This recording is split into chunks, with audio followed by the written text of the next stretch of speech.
Over the rough colonial tracks comes Archer the leggy bay, walking all the way to Melbourne for just one day. One day when sinews strain and nostrils show bright red. For a weak horse never won our cup. No, not on this fabulous Tuesday.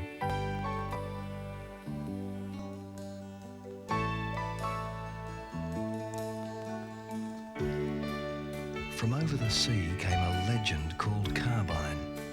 Such Tasman trips are now a familiar story, but our cup was barely 3 decades old when Carbine blessed it with his glory, lumping 10 stone up that Flemington straight, and the crowd roars, for here's another hero to fate on this fabulous Tuesday. The champion horse BRYAN raced home to a 3-length victory in today's Melbourne Cup, 72,000. And at midday today, the dramatic news was broadcast around Australia that the champion had arrived. In other news, From deep in a depression gloom comes the great red horse who will boom. Farlap, Farlap. Will there ever be another so good? The stands shake as Pike clicks him away. No jock ever earned his money so easily on this fabulous Tuesday. It's going to Peter Pan will win it. Peter Pan will win it. Peter Pan wins from... They're off. The start for the Melbourne Cup of 1937 has begun. The trumper's finishing like a shot out of a gun. And the trumper... Old Rolly first, my guy second, and third place. And in the run of the boat, rising fast, going to win the Melbourne Cup by 2 lengths from Hellion. I don't think Tully's got the bowler's chance. Saver light fingers, saver, light fingers. Tree biscuit wide around and here's Galilee. It's Rain Lover, 4, 5 lengths in front. And New Zealand gets the money back. There's no but Flaving Lane has won the money. It's Vanderham in front in the Melbourne Cup. Belldale Bull stopping to a walk, but he's going to win. Belldale Bull, Johnny Letts beats my... What a parade. These fabulous Tuesdays. Drought and depression, good times and bad. We traipse to Flemington and a nation holds its breath while we wonder at the gameness of light fingers or at bolters like Piping Lane, champions like Galilee or the gritty Del Rey. For they were all touched by immortality on this fabulous Tuesday. They're making some sort of a run and Kiwi late. It's going to be close here. Kiwi's going to beat them all with a mighty run. Kiwi swamps them on the line. And Kiwi's won at a length and a half. The Noble Comment ahead of... Oh, what a fabulous Tuesday. Seems like those dreams are coming true. We're all about to get our view. Looks like wedding's back in style. You can feel Australia smile, and we love to let it show. With a beer, the whole world knows it's as gold as the medals that we won. It's moving up, just having fun. It's rock and roll and stereo. Every night to make it flow. Foster's is the feeling.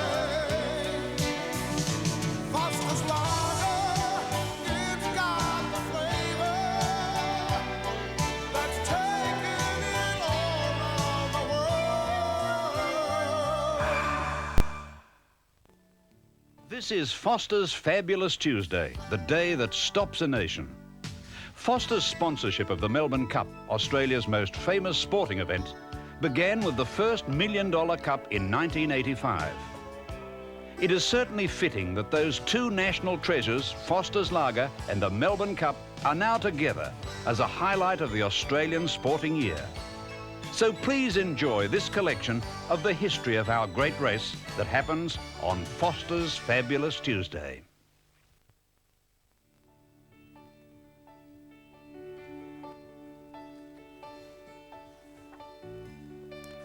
This fabulous Tuesday, I've been trying to work out exactly what it is that makes the Melbourne Cup the race that stops a nation.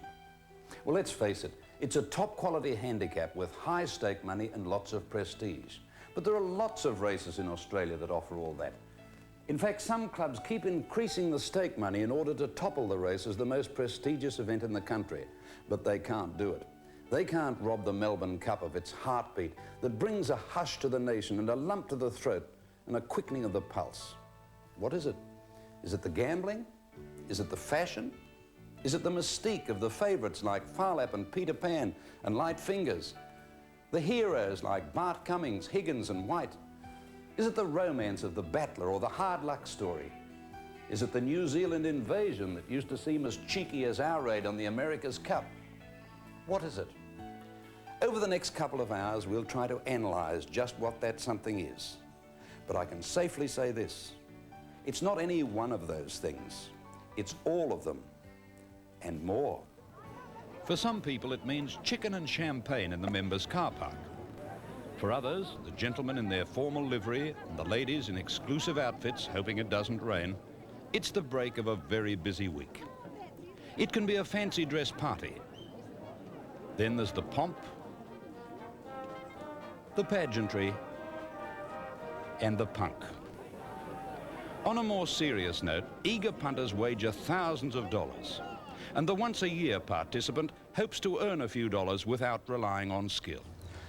And what's the denominator for this colourful collage which brings the silver tails and the swinging set together shoulder to shoulder for an afternoon of merriment? A horse race. Not just any horse race, though. It has to be special when its effect is felt from Parliament to Perth, from courthouses to Charleville, in prisons and in Proserpine, in warehouses and in Wellington. It is a race in which all Australia and New Zealand becomes involved. And even the people who take scant interest in the matters of the turf know about this race. They're not necessarily guided by the form of the horse. It may be a colour they crave, or lucky numbers, or even a dream, just so long as they can say that they too were involved. And it's a very proud boast to be able to say you picked the winner, whatever the reason. The diehards and the greenhorns are all equal when Australia holds its breath for about 3 minutes and 20 seconds at 2:40 p.m. when the broadcasters say they're off. The place? Here at Flemington. The race? The Cup. The Melbourne Cup. It takes months of meticulous planning and patient preparation before the horses parade on Cup Day. It revolves around dawn in a world of cotton wool, bandages and warm rugs. Gimlet-eyed trainers know when they click their stopwatches at the end of a gallop that fractions of a second can mean the difference between winning and losing. And a horse has to be perfectly tuned to tackle the testing journey. This is the grassroots of the Cup campaign, and it doesn't have to be at Flemington. It could be a track anywhere in Australia or in a paddock in New Zealand. The scene is far and away from the hurly-burly and glamour of race day. It's a twilight world, away from the public gaze. Yes, it's places like this where Cup campaigns start months before the race, as horses pound for mile after mile to produce legs of steel that will feel no pain at the end of that 3,200 metres on the first Tuesday in November. This is the start of the home straight at famous Flemington, 500 metres. Now remember, they've already travelled 2,700 metres in the Cup, and at this stage of the race, many of the inexperienced jockeys think they've got a good chance of winning. But just have a look what confronts them. 500 metres gruelling run to the winning post. Long enough for several football fields. Nearly 25 cricket pitches. And it takes a horse of superior conditioning and a jockey of great strength of mind and body to get first to the post in the world's greatest 2-mile handicap. This is the famous Flemington clock tower. It's about 140 metres from the winning post, but all the great jockeys know how many strides it is away. The complexion of Melbourne Cups changed drastically here. Remember in 1983, Kiwi was only 7th or 8th, but he ran on strongly to get up and win. Yes, the Flemington clock tower, less than 10 seconds from making history. And this is the man who knows better than any other what is required to win. Trainer Bart Cummings, dubbed the Cups King. Cummings, who trained a record 7 winners of the race, was first involved with it in 1950. Cup Day, colours bright and hopes high in the saddling paddock, with 6 Chiquita and 20 the favourite Alistair, carrying the confidence of thousands on the way to the post. Get your glasses, for here they go, 26 thoroughbreds off in the big 2 miles. It's easy to see Comic Court about a dozen horses out, racing to a good position with Saxonian moving up smartly alongside.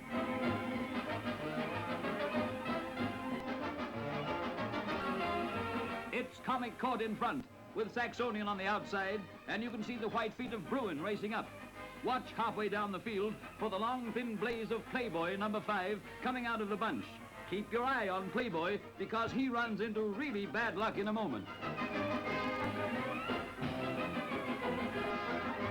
Saxonian in front from Playboy, with Comic Court easing back as they approach the post for the first time, with Benvolio close to Playboy in 4th place. But as they pass the post, watch Playboy, still with the leaders, go up in the air. His heels galloped on, he drops right back through the field.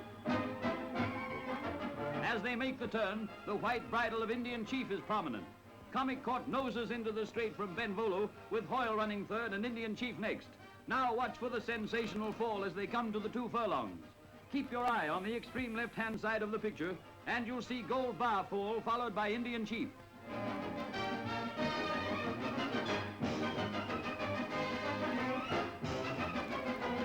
They're down, and the tail of the field has a miraculous escape. Comic Court is still in front, and Benvolio seems to have a mortgage on 2nd place until Chiquita comes like a bolt from the blue.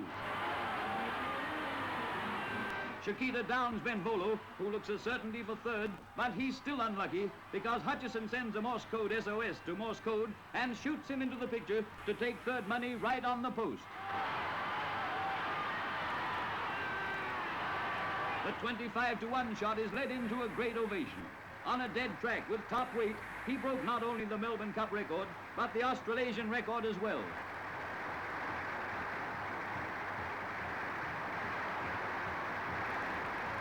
Leading Adelaide jockey Pat Glennon got the mount when Purtell switched to Alistair. But as slow motion shows, he handles the horse with masterly style. Just a flick of the whip and he puts it away. Yeah, I was a bright young lad then. Anyway, yeah, Dad trained Comic Court. I used to groom the horse, and that was a great thrill. He led all the way pretty well, certainly from about the last mile, and run a record. Pat Glennon rode him. I think he won by 2 lengths, and I thought that was terrific. So I thought I'd like to do it myself one day, but didn't expect to do it so often. 15 years later, Cummings was back there in his own right, winning with the plucky little mare Light Fingers. And for good measure, he provided the runner-up, Zaima. Well, that was the biggest thrill of my training career, and because, well, naturally winning the first is something you dream about, winning it, and I thought, well, there, I've done it. It's terrific. Cummings has dominated the race ever since, and it's little wonder he's the trainer many people follow. What has put him on this pedestal? I was lucky enough to get a couple of well-bred New Zealand horses and get Roy Higgins to help as rider. He's a great judge and a big help in training, judgment in training. And I think you need a good jockey as well as a good horse. And I've always had pretty good staff and good supporters behind me and the owners. So I've been a bit lucky in my life. The media build-up at Flemington here before the Melbourne Cup was probably greater than anywhere, any major carnival, racing carnival anywhere in the world. That was Vincent O'Brien's wife was out here a couple of seasons back, and she couldn't believe the media reporting and the television and so on that really takes place here on the morning and on the final gallops before the Cup. But I always believe that the horse doesn't know it's a Melbourne Cup. He just wants 3 meals a day and normal routine work, and I like to think that I don't change my routine because it's a Melbourne Cup, just go straight through, and I think that's stood me in good stead over the years because you feel a lot of horses, you see a lot of horses working faster before a major race and quicker times than they do any other time, and it's taken them out of the normal pattern of training, and I'd try to just remain calm enough not to alter it, and I think that's probably helped me a lot. And what about those 2 or 3 minutes after you've won the Melbourne Cup and you know shortly the cup's going to be filled with champagne? Well, that's the headache start from there on. About 4,000 people travelled by road, rail and riverboat for the Flemington meeting on November the 7th, 1861, a Thursday. There are only 4 races on the card, with the feature event being a 2-mile handicap staged by the Victorian Turf Club.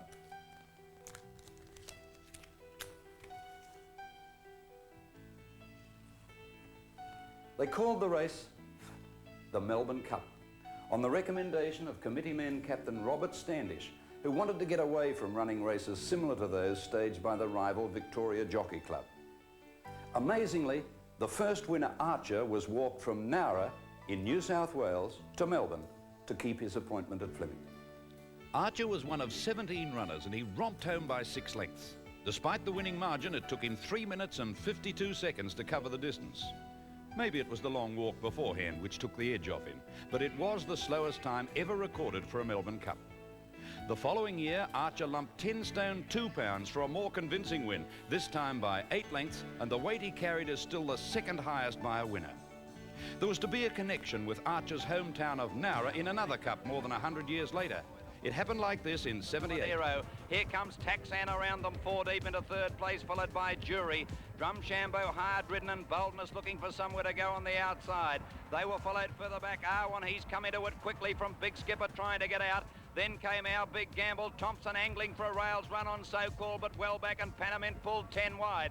Taxan went to the lead in the straight with Boldness with 400 to go. They're in front of Balladero, and here's Carew from the rear. And So-Called trying to thread his way through the field. Coming at them also is Dandelief. R1 gets the split. Boldness took the lead. R1 raced to him now with Carew the outside. R1 just the leader. Carew trying to pick him back from Boldness. Then So-Called and Dandelief. But it's R1 in front near the cup.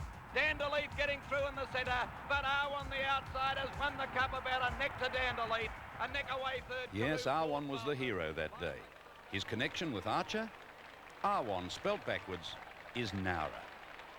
Archer won successive cups, which has been achieved only on 3 other occasions, and he started his trainer, Etienne de Mestre, on the road to Melbourne Cup fame. For when it comes to discussing trainers in the race, 2 men stand out, de Mestre and Bart Cummings. De Mestre won 3 more cups after Archer's dual successes, with Tim Whiffler in 1867, Chester in 1877, and Calamia the following year. Bart Cummings, in the eyes of former jockey Roy Higgins, is a genius. In the 20-odd years, or not quite 20 years, that I was associated with that man, never ever ceased to amaze me how he could prepare a horse, start some 3 months in advance, and come that time of that big race, that horse seemed to reach its peak at a given deadline. And a man has to be a genius to be able to do that. A leggy filly stole the limelight on the Saturday before Cummings won his first cup in 1965. English model Jean Shrimpton was a clear winner in the Fashion Stakes, creating a sensation and something of a scandal in her miniskirt. Where were her gloves and her hat? And no stockings either. But I don't think many men were concerned. 3 days later, it was Lightfinger's turn to make the front pages. She'd been under a cloud with a previous shoulder injury received in the Caulfield Stakes. Punters watched anxiously to see if she was fit, and this is where the real genius of Cummings came through. The most memorable part of that race would have been the last, probably 400 metres.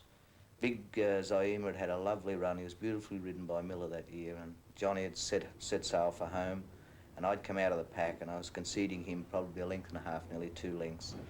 And in the back of my mind, I'm thinking, you know, is her condition going to hold out? Do I have a go at him now or wait as long as I possibly can? And Zaima was strong at that point. He was travelling well. So I said it was do or die. We got to about the 300-metre mark, and I pulled the whip, and I said, well, this is it, Mum. We're either... I used to call her Mother, you know, so I used to idolise her. And it probably hurt me more than it was hurting Lightfingers, but I rode her so hard in the last 300-odd metres, always in my mind, because she used to work a lot with Zaima, and in the track work, if she could ever get the better of Zaima, he wouldn't go on with it. He was a funny big horse, and it's in the back of my mind, if I can only get to him where he can see me on the outside, he might throw the sponge in. And those last dying 50, 60 metres of that race, I threw everything at her. And those last 2 bounds, when I said, well, here's the winning post, where that was probably half a head behind Zaima. And I just went bang, bang, and she just put that little head out, and she threw herself at the winning post. That was probably one of the most courageous horses I think I could ever have put my leg across. At the 6, Yanksy 1 length in front of Jovial Knight, Hunting Horn on the outside, and Tobin Bronze on the rails 4th. A length and a half to Prince Grant, 2 lengths to Zima and Light Fingers together. A length and a half Strauss, followed then on the outside by Zingalee going around them quickly. Matlock, oh, there's a fall in the cup, there's 2 or 3 down, there's horses everywhere. River Seine is one, I think Boarhead's another, and Matlock's gone. Matlock's the other one that fell. They come down past the 4 and a half, Yanksy in front. Jovial Knight tackling it for the lead. Zingalee 3 wide. Tobin Bronze in on the fence from Prince Grant. They were followed by Zima at the head of the others. Strauss trying to push through. Then Light Fingers, Prince Camilo coming around them on the outside. As they swing around the corner now and sail away, pulled away from the fence.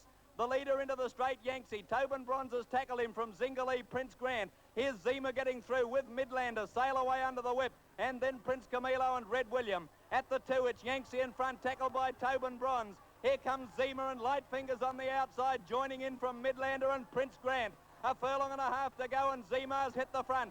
Light Fingers under the whip, trying to run him down from Yanksy, Midlander, and then Tobin Bronze and Prince Grant. It's Zima in front. Light Fingers throwing out a desperate challenge. Zima out a neck in front. Light Fingers pegging him back. Light Fingers goes to Zima. They hit the line, locked together. Dead heat. Light Fingers got the photo, and only one horse stood in the way of her winning the following year, stablemate Galilee.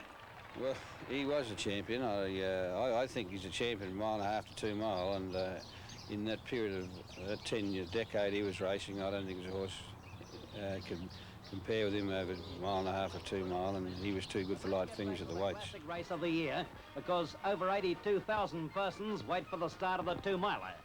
Only 22 horses faced the barriers this year, but it was one of the widest betting races in the history of the big race, and believe me, this is 0 hour as the horses leave the birdcage, and believe me, again, the tension is electric.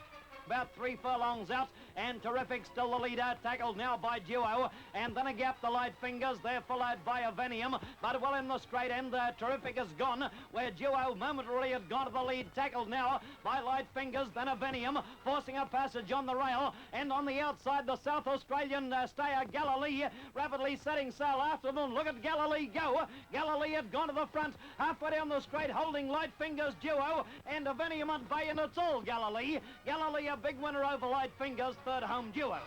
Ah, yes. $62,000 for the winner Galilee, but in addition, race history will show the South Australian stayer one of the immortals of the sport of kings. The presentation of the trophy by the Governor-General Lord Casey, and believe me, Galilee, winner of the Melbourne Cup of 1966, goes down in history. Cummings made it a hat-trick the following year with the buff-headed Red-Handed. Onto the course proper, Foreman led about a length to Blue Special, Japaki, Midlander on the fence, pad the way. Then Garson trapped a bit wide on the track, Stella Bell and Swift Peter in behind them with Special Reward. Then Volition caught very wide, followed then by General Command and Sun Haven. Back near the inside is Red Crest with Prince Camilo. Then about a length to Red-Handed.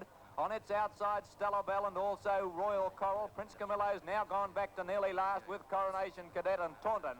Down to the judge the first time, Blue Special in front. Near the 5, and Garson the leader, about 3 lengths to Midlander, doing it well, a length and a half. In the back of my mind, I had a perfectly trained horse going to that race. That Cummings polish was there, the timing was immaculate. He trained that horse from the day of the Caulfield Cup to walk out onto the great Flemington racetrack at 3 o'clock on the first Tuesday in November.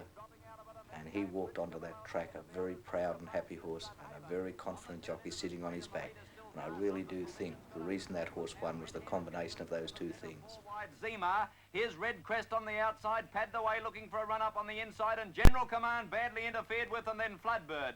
At the furlong and a half, Red-Handed's taken the lead from Volition on the outside. Red Crest coming through on the inside now is pad the way. It's Red Crest just got his head in front at the furlong from Red-Handed, fighting back. On the fence is pad the way, and now Floodbird having to change courses, finishing fast. Red-Handed, a narrow leader from Red Crest, pad the way, Floodbird pegging them back, but Red-Handed's too good. He's won the cup and next to Red Crest. After Red-Handed's victory, there was to be a 7-year drought before Cummings bounced back with Think Big in 1974 and 1975. But more of that later. Cummings went 1 clear of Etienne de Mestre's record this way in 1977.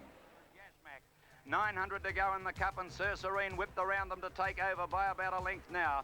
In second place, Major Till out after him from Happy Union, and here's Family of Man and Vacuum eased off the fence from Hyperno. Unaware going all right next from Masuk and Salamander. Hard ridden, locked in on the fence from Ming Dynasty, Wave King. Golden Black slowly responding. I thought he was a certainty in the Melbourne Cup, even though it was a Melbourne Cup. It's hard to get a certainty, but I thought he was past the pace because the horse had done everything right and trained so well.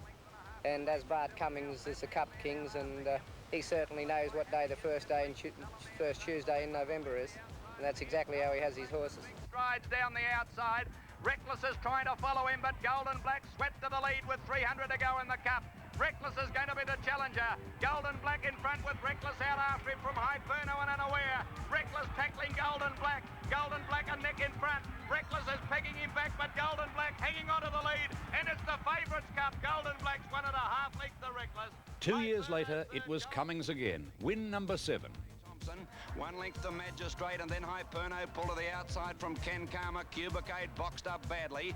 Next license fee, Worry Symbol struggling at the head of the others from Ico, Earthquake, Magoon, and further back is Somerset Nile. They're closing on the leaders. 800 out in the Cup. It was quite a good field, and not being 100% sure how Hyperno was going to race, because he had a reputation of being a rogue sort of horse. But he went out there and was on his best behaviour and won the race. And I've got to admit, he was probably one of the most gamest horses that I ever did ride, Hyperno. Salamander and him fought it out tooth and nail for the last furlong and a half, head and head. And if anything, Hyperno was a little bit underdone for that 2-mile race. Salamander, and on the outside is Hyperno. Here's Cubicade with a powerful run from Worry Symbol. It's Red Nose and Salamander together at the 200. On the outside, Hyperno and Salamander going stride for stride from Red Nose. Salamander ahead in front. Hyperno's grabbing him. They go to the post together. Hyperno, if anything's one at a nose to Salamander. Third Red Nose. 4 other trainers have also left an indelible mark on the Cup, with 4 winners apiece. John Tate, Walter Higginbotham, Dick Bradfield and James Scobie. The win by Batali in 1923 was one of Scobie's greatest training feats. The 5-year-old had a most unorthodox Cups preparation. Batali wasn't a strong horse, so Scobie didn't race him for 6 months before the Cup. But he knew what he was doing. Batali's stablemate was King and Goda, the winner of the Cup the previous year. Batali was consistently beating him in track work. So with only 7 stone to carry, Scobie considered him a certainty, and the horse started 4-1 favourite and won in record time.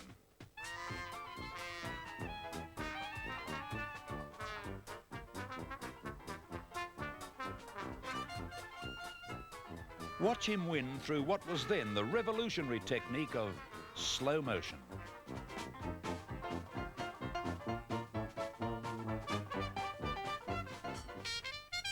(1924). Times haven't changed in some things. The motorcade is still the impressive way of bringing dignitaries to the racecourse, the state governor and his party. This was the year when 4 prominent racing men were disqualified over the running of the horse Purser, and as a consequence, all their horses were barred, including the pre-post favourite for the Cup, Heroic.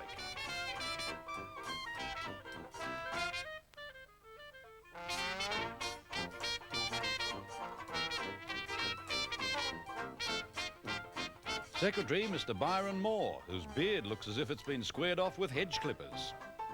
And so to the race, which was to see one of the most remarkable efforts in the history of the Cup. The pack stands watched in amazement as Standby took his place in the field. He'd not been able to put his weight on his hind leg before the race, but heavily bandaged and after feverish treatment, he not only started, but failed by a mere head to win the race.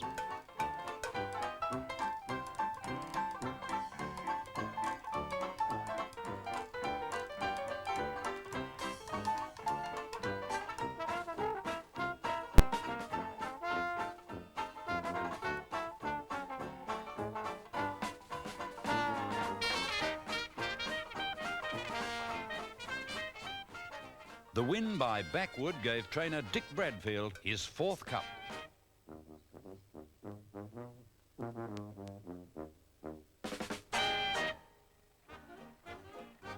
(1939), a remarkable achievement when the battler Harry Bamber became the only breeder, owner, trainer to win the Melbourne Cup. And now we pick up the race call of one of our earliest broadcasters, Jim Carroll. As they run along for 3 furlong post at 3 from home, the leader is still Gilltown with Leg Long alongside of him. Bovine very prompt from the outside, Panther also handy. Racing along to the 2 furlong post, Gilltown still holds pride of place in the rail. And Catalog getting a run through on the inside is rapidly mowing down the lead. But he stopped and nearly fell over. Whilst on the outside, RHETT has come into the picture. Furlong and a half from home, RHETT and Bovine are battling for the lead. But shortly afterwards, RHETT dashes to the front, whilst Panther is finishing fast on the outside. Half a furlong from home, RHETT is just holding the lead. And now on the outside is Mackay finishing on like a tiger. The rider of Mackay is challenging RHETT, but near the post, RHETT under the whip is holding Mackay off and will win whilst Respirator is finishing fast. Past the post, RHETT just beats Mackay, whilst Respirator might have beaten Panther. As RHETT cruised to the lead, the crowd started to cheer, but suddenly hushed as the head of another runner poked in front of RHETT. The jockey drew his whip for the first time in the race, but quickly realised it was the riderless Autel Star.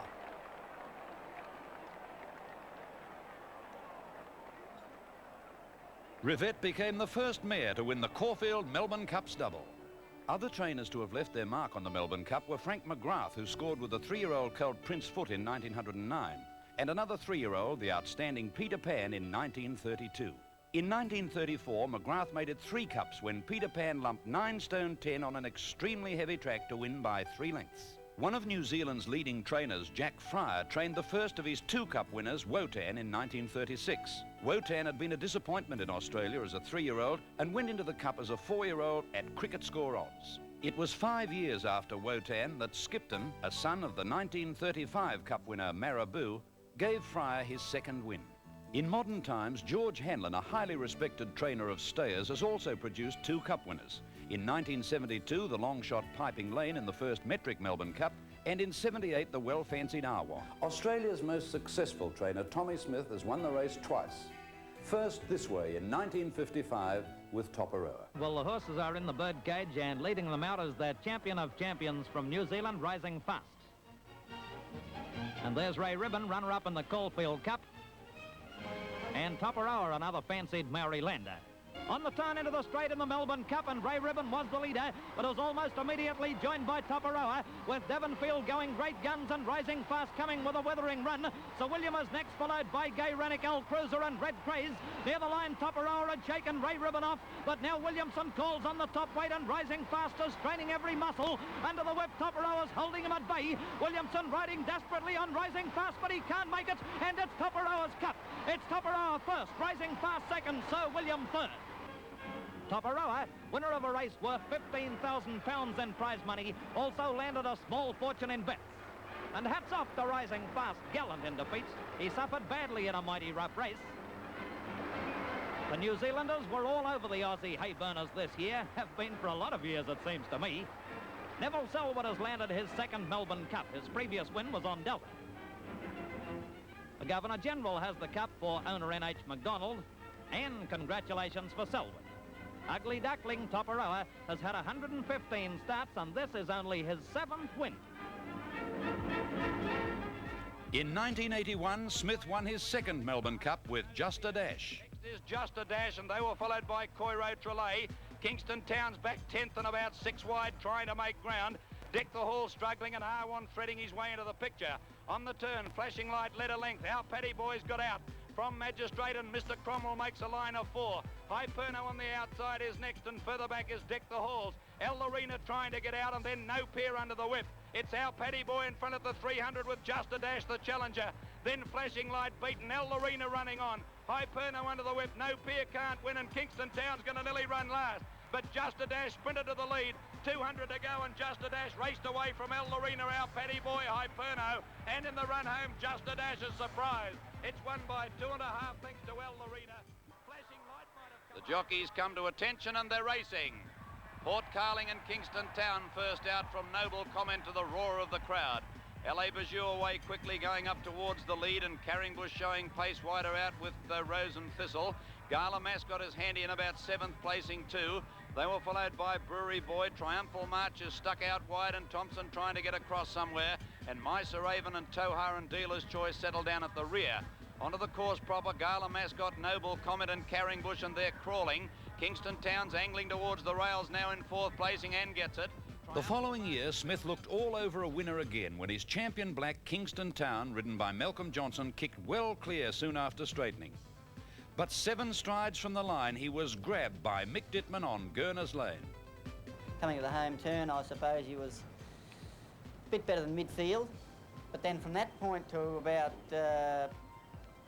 300 metres out, he was just held up a shade. He couldn't get quite a clear run, and I had to switch back inside, and that's when I interfered with Port Carling. And once he got through on the fence, there was a big gap, and the only horse that to beat at that particular time was Kingston Town. He had a commanding break. Comment, and they were followed by Brewery Boy, Carrying Bush and Triumphal March to the centre. Here's Astralin coming into it and Port Carling getting out. Noble Comment and Kingston Town, who's under the whip of the leaders, are coming up them on the outside now is Avon Valley. Next is Astralin and Port Carling. Kingston Town in front of the 200. A length to Noble Comment. Gurner's Lane getting a split now. Kingston Town in front. Gurner's Lane flying on the inside. He's coming home like a train. Kingston Town joined by Gurner's Lane, and Gurner's Lane gets up to win the cup. And next to Kingston Town. Third Noble Comment from Meister Avon Bianco Lady. People who never bet are apt to break the rule on Cup Day. But they probably prefer to call it a bit of a flutter. And there's a lot of big betting associated with the race Australia-wide. A conservative estimate of the amount wagered on the Cup alone is $65 million. Bookmakers add a lot of colour to the excitement on Cup Day. Bookmakers such as Mark Reed.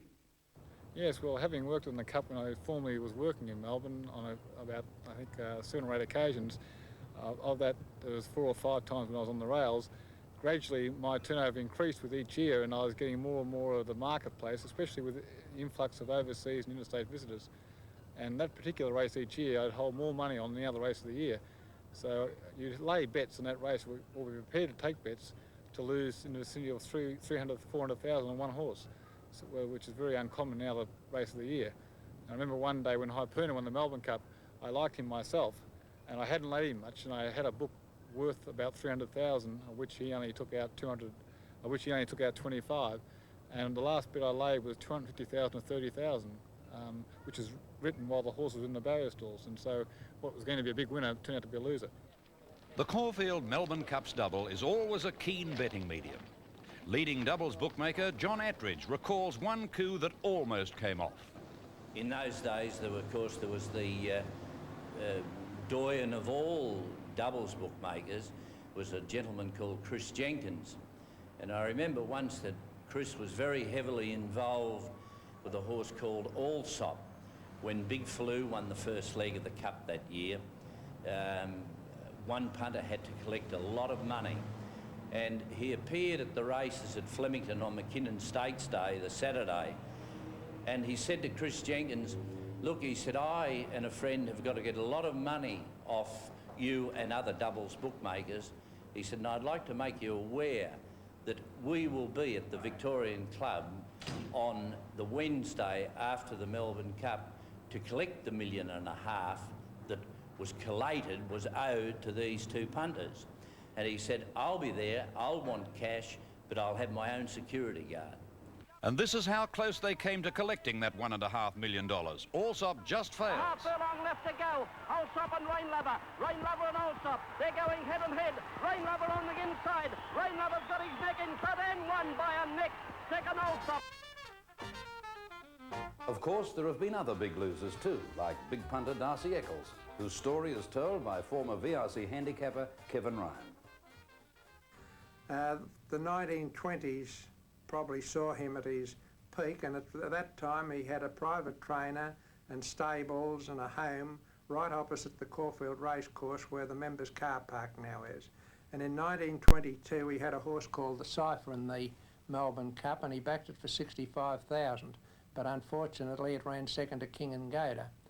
The next year he had Stair in the Caulfield Cup, and Stair had won the Toorak handicap on the Saturday, was a pretty good horse and was favourite in the Caulfield Cup, but on the night before that race, Squizzy Taylor, either himself or through his people he arranged to do it, burnt down the grandstand at Caulfield, which was right opposite where Stair was stabled. Stair went berserk, was completely upset, and on the following day, carrying Darcy's money, ran last in the Caulfield Cup. So by that time, all the good things had gone. Darcy had lost the house and the stables, and he was just one of a lot of people who were interested in racing, trying to do his best. In 1932, he'd had hold of a horse called Sleepyhead, but he didn't think there was much future with a horse named Sleepyhead, so he changed the name to Yaramba. And I can still hear Eric Welsh saying, Yaramba has won it, Yaramba has won it. Well, let's see if Yaramba did win it for They're Darcy. making the turn into the straight near the 3, and it looks as though Induna and Rogilla are together about a length at...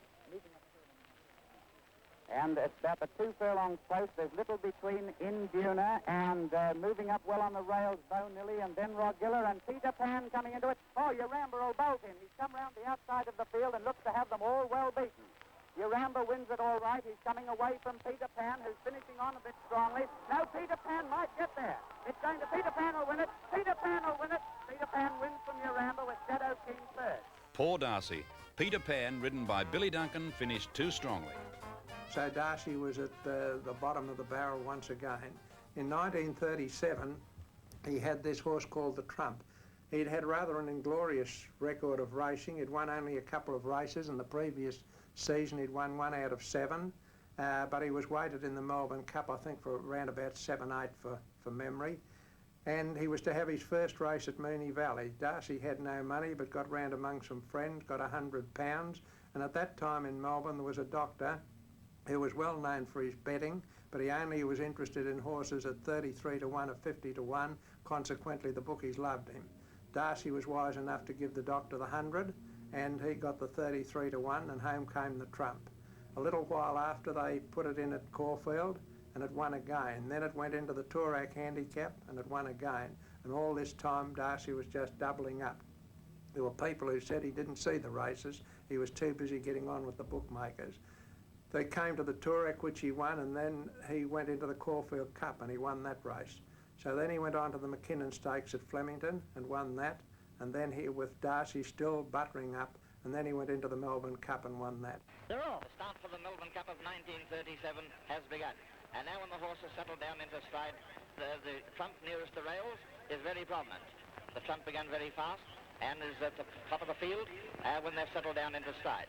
But Sir Regent began very badly and has lost considerable ground. And now as they settle down at the end of about a furlong and a half, Hewitt has worked his way across from the outside. He's over on the rails and he's near the head of the field, with also close Handy Royal Step and John Wilkes, who's pulling hard. Tapestry on the outside is also prominent. Marla finishing about a length behind Tapestry. Now as they turn into the straight, Sarcery got a run on the inside, and Sarcery is the leader. Hewitt ran off the course and lost a lot of ground. On the inside, Willie Wynn is battling on, and so is Silver Standard. In the centre of the course, John Wilkes is making an effort, and also further out, Alunga's putting in a fast run. Now as they run to about the furlong post, Willie Wynn has challenged Sarcery. Silver Standard's coming through, and the Trump is getting a run on the inside. The Trump is dashing through, and the Trump is challenging Willie Wynn and Sarcery.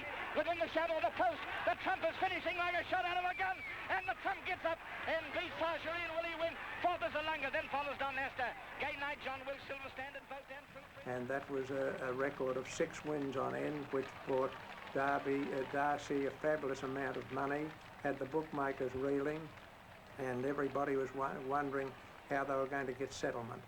But from then on, the saga of the Trump began to change.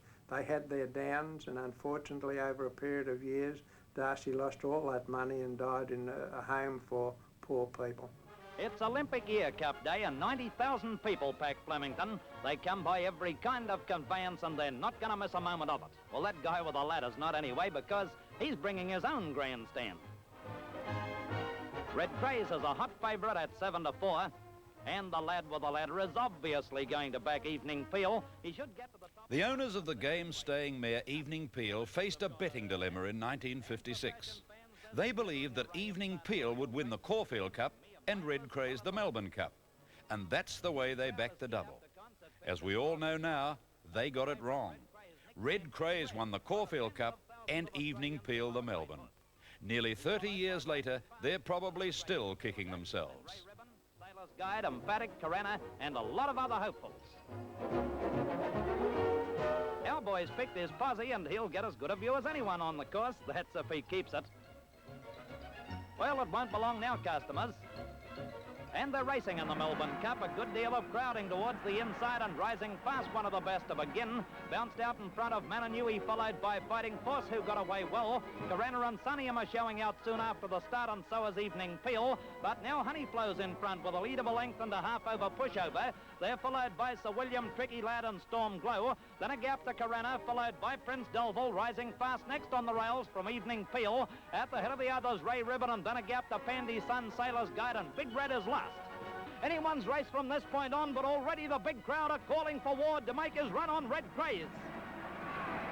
In the straight, Sir William was the leader. He showed out clear of Harnham Hill, with Carana putting in his claim, followed by Sunniam, Fighting Force, Prince Delville. Then Red Craze about 8th on the corner. You can pick him by the white breastplate, white out on the outside. Now Sir William is joined by Prince Delville, Harnham Hill, and then Carana finishing brilliantly. At the distance, Carana in front from Evening Peel, but look at Red Craze finishing at 100 miles an hour. It's Red Craze, Carana and Evening Peel, and Evening Peel wins the cup from Red Craze. Third is Carana.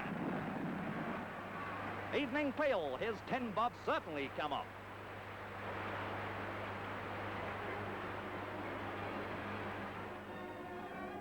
You know, full honours to the winner, Evening Peel, but Red Craze was gallant in defeat. 10 stone 3 failed to stop him, but his great finishing run came too late. Another 10 yards might have told a different story. 30-year-old George Podmore had his 5th ride in a Melbourne Cup. This is the first time he's landed the bacon. And I'll let you into a little secret about betting on the Cup. Statistics show you should stay clear of the favourite. Only 18 favourites have won since the turn of the century. The Victoria Derby is run on the Saturday before the Melbourne Cup. And there's one person who watches the 3-year-old classic more intently than anyone else. Victoria Racing Club handicapper Jim Bowler. Bowler, 34, is the youngest metropolitan handicapper in Australia, taking over from Kevin Ryan, who weighted his first Melbourne Cup in 1960. The Cup weights are issued in the last week of July, and of the 500-odd hopefuls entered in 1984, only 24 can start. The Victoria Derby is the first serious test for the 3-year-olds of the year, being the next season's 4-year-olds. And it's at that stage that you start seriously looking at the Melbourne Cup. From the Derby in Victoria, they go on to Western Australia, then on to the feature races in Sydney, and also the New Zealand 3-year-olds start to warm up at that time. As far as the older horses go, history shows that from one Melbourne Cup to another, you know at least half the field will be entered for the following Cup.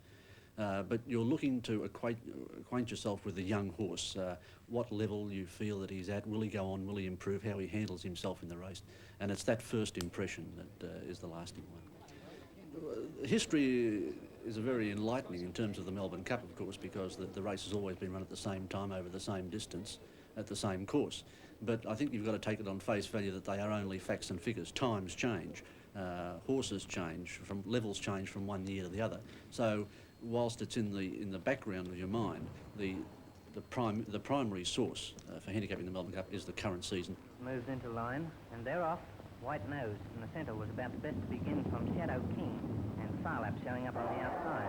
Racing down the straight the first time, Shadow King led. Look at the crowd going across from the flats to watch the horses come around the home turn. After they've gone a furlong and a half, White Nose moves up on the rails and takes the lead from Elfman and Shadow King. Farlap is showing up on the outside, coming towards the course. 1931 saw a win for White Nose, but runner-up Shadow King must have been a handicapper's delight. He started in no less than 6 Melbourne Cups and was placed in 4 of them. White Nose is anxious to go fast, but his rider restrains him, and White Nose leads from Elfman with Shadow King and Carry On next. Farlap is 5th on the outside, only cantering. Passing the stand for the first time, White Nose is going easily ahead of Elfman and Carry On. Shadow King is next, and then Farlap still pulling very hard. Pace is clapped on as they go towards the turnout of the straight, and White Nose streaks away from Elfman and leads Elfman and Carry On. Shadow King is next, and then Farlap still wide out. Farlap is covering a lot of extra ground as they make the turn out of the straight. Excitement grew as the field rounded the home turn, where White Nose led from Elfman. Concentrate moved up smartly on the outside, and at this stage Farlap was well beaten. He dropped right back. White Nose led into the straight from Elfman. Concentrate commenced a powerful run on the outside, and Carry On was also prominent. Shadow King moved through on the rails. 2 furlongs to go. White Nose is well clear of Concentrate, who's rapidly catching him. Concentrate is coming fast after White Nose over the last bit, and he gets right up alongside White Nose, but immediately weakens, and White Nose goes away a King on the outside and carry on. Shadow King is catching Concentrate, and White Nose wins clearly, but Shadow King just gets up and beats Concentrate for second.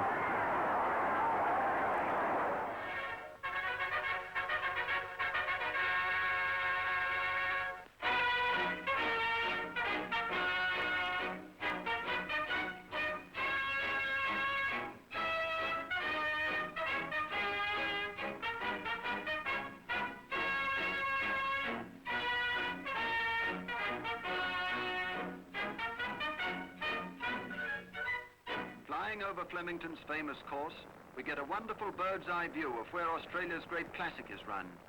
It was round this noted circuit that Carbine made immortal turf history 40 years ago. The huge public stand was not there in those days, nor the host of cars parked nearby.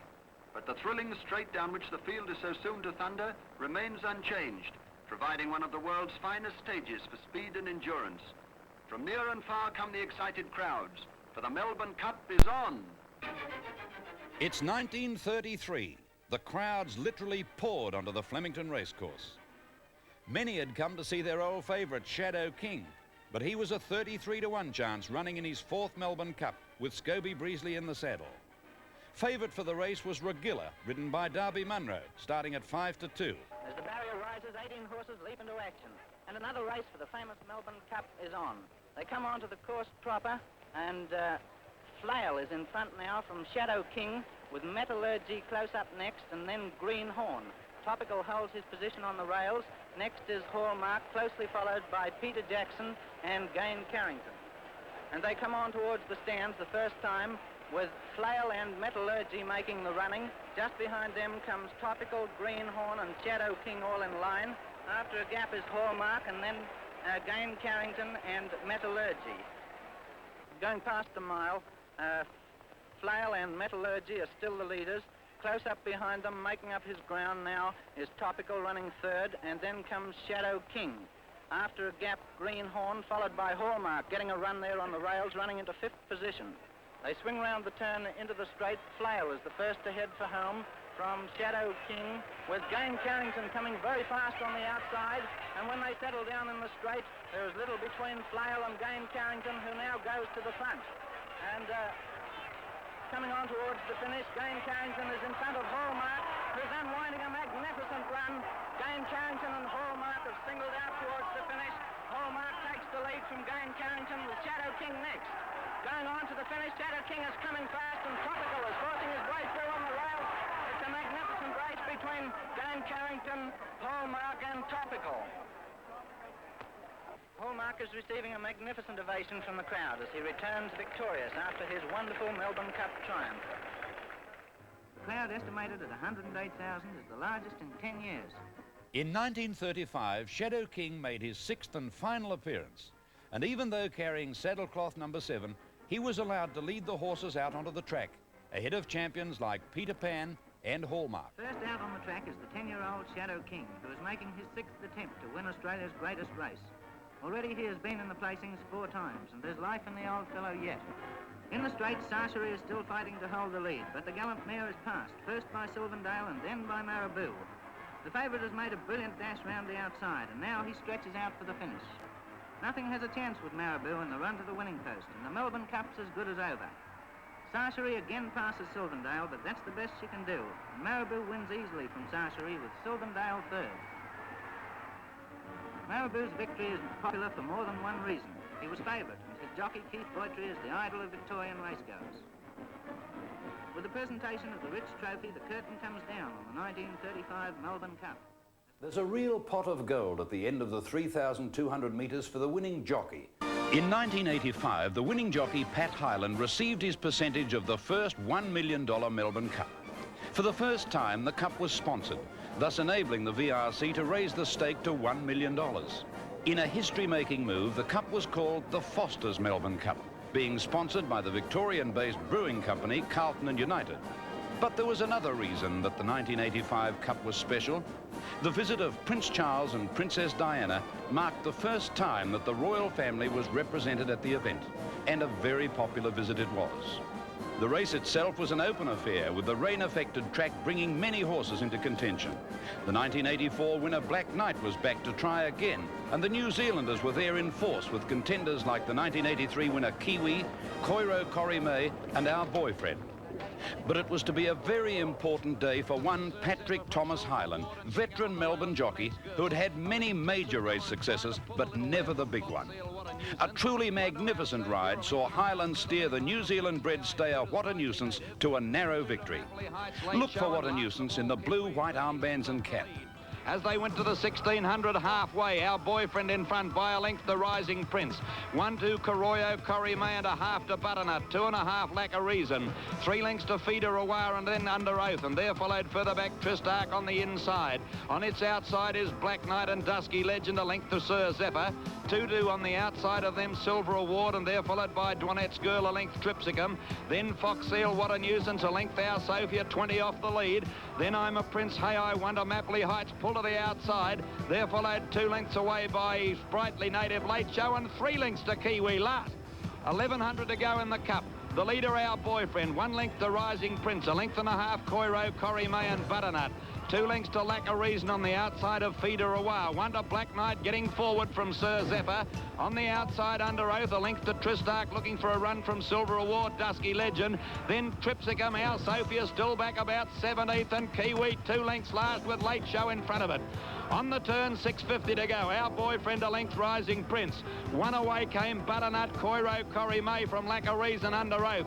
Then Dusky Legend to the outside. Tristark trying to get a run. Black Knight badly squeezed up and Kiwi going to the inside. In the straight, Our Boyfriend the leader. Rising Prince is gone. Our Boyfriend kicked 2 in front of Butternut, Koiro Korime. Feeder Awar's running on, and What a Nuisance getting out with a good run.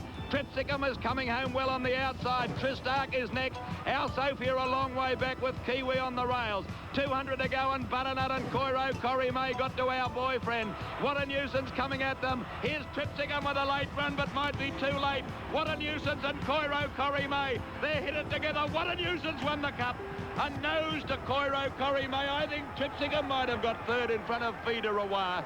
For Hyland, a magic moment. He'd come back from an almost crippling race fall some 12 months earlier to win the race on a broken-down horse for his long-time friend, owner Lloyd Williams. The horse was patiently prepared for the race by Epsom trainer John Marr, and the presentation by Prince Charles was a memorable one. I've been trying to persuade the chairman that the Cup should be gently foaming with Fosters when it is presented, but it seems that most of the supplies are in Britain at the moment. I would very much like to congratulate the owners of What a Nuisance on a really magnificent success, particularly when you consider that the horse was originally meant to be a jumper. I'd also congratulate the rider, Mr. Pat Hyland, who is, of course, one of Australia's most accomplished jockeys. For Lloyd Williams, it was his 2nd Melbourne Cup success, having been a part owner of Just a Dash in 1981.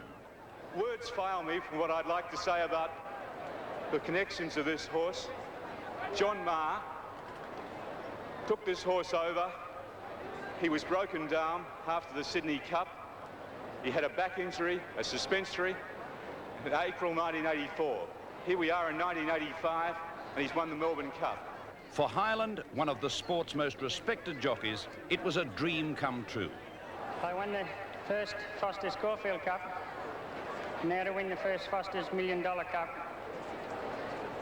I'm sure that God can't be really that much better to me, because this has been probably the most emotional day of my life. But I'd like to thank my wife, who's been always by my side and given me a great kick up all the way through my life. And also to my children at home, your prayers were answered, kids. Thank you very much. Hyland showed just how important a jockey can be to a Melbourne Cup success. The jockey who shares the record with Bobby Lewis for having ridden the most Cup winners is one of the most relaxed men on a racecourse, according to Bart Cummings. I have to wake Harry White up in the jockey's room at times. Roy Higgins is pretty relaxed, but knew where he was going, and Gouch, he's pretty relaxed sort of a fellow. Marshall's pretty calm. Most of the jockeys I've had with the exception of Johnny Letts. He's a live wire, but he's had a Melbourne Cup success. He's a great rider and a champion jockey, but he's the exception. He's the only hustle, bustle, lively fellow I know that's been so successful. Like most in the racing game, Harry White likes to get away from it occasionally. And when he does, he visits his farm and one of the most distinguished hacks in the world. Think Big, only the 4th horse to win the Melbourne Cup twice. And here's one of racing's tender cameos. Think Big, in his old age, lovingly cared for by the jockey to whom he gave so much. This remarkable champion, once full of fire and steel, is now gentle enough for Harry's young son to ride.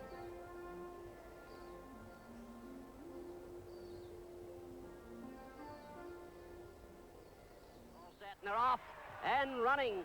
Tara's Bulba down near the inside was one of the first to get out with our pocket, who began very, very fast, and so did Passatul, showing pace. Leilani began like a flash, and already she's crossing over towards the inside into a bit of posse, and wider out is Herminia, who got out fast, and so did High Sail, zooming up on the outside in search of the lead. The feature of the first 200 metres was a fantastic ride by Cook to get Leilani into a good posse. Well, look, I'd been disappointed with him in the Moonee Valley Cup, and I said to Bart, I said, oh, I better look for another ride. This horse is going very, very ordinary. He said, you stick with him. He said, look, he said, I guarantee you in 10 days' time, on Cup Day, he'll be wanting to ride him. He'll be right on the day. And then he ran him in the Hotham Stakes, it was called in those days, the Hotham Handicap, which he won.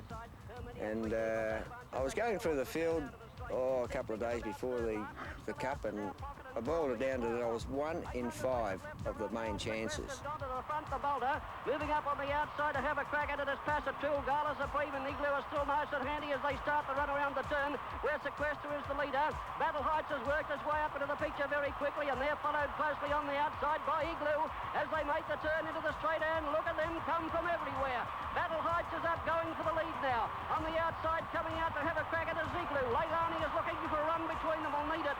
And here comes Captain Perry down the outside, and Turf Cutter. Turf Cutter is mowing grass. Battle Heights went to the front of the 200-metre mark from Leilani. Captain Perry on the outside then is Turf Cutter and Think Big. Leilani is getting to Battle Heights, and on the outside, Captain Perry. Leilani just in front. Think Big is picking it up down the outside, and Think Big has got up to win the Cup. Think Big has won.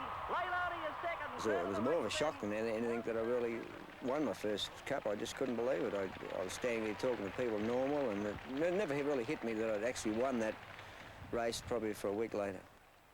Think Big took a while to hit form again. To be precise, it was 12 months. But it was in the race that mattered most that he came back to his top form, the Cup of 1975. I was really confident of him winning that race. He was so fit and so well. I was riding him work even the morning of the race, and he was just absolutely perfect.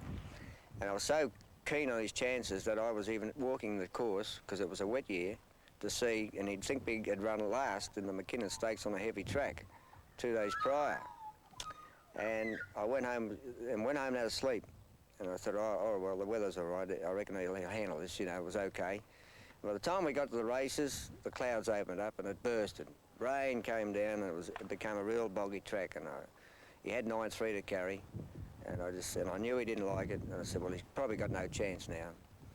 So I just went and had a bit of a lay down in the, there's a side room off the jockey's room. I went and had a lay down and actually fell asleep, and you know, wasn't no chance at all winning, I didn't think. And the doctor there came and woke me up. He said, you in this race? I said, yeah, well, I'm in this race. And he thought I said I'd win the race. He went and backed it, so everyone was happy. And but he was running about way back how he used to always race. At about 1,000 to go, I was sticking on the rail, and I got the persuader out and give him about 3 good whacks, and he started to travel. To the corner, 600 out in the Cup. Medici and Contier from Gaymaster and Calypso.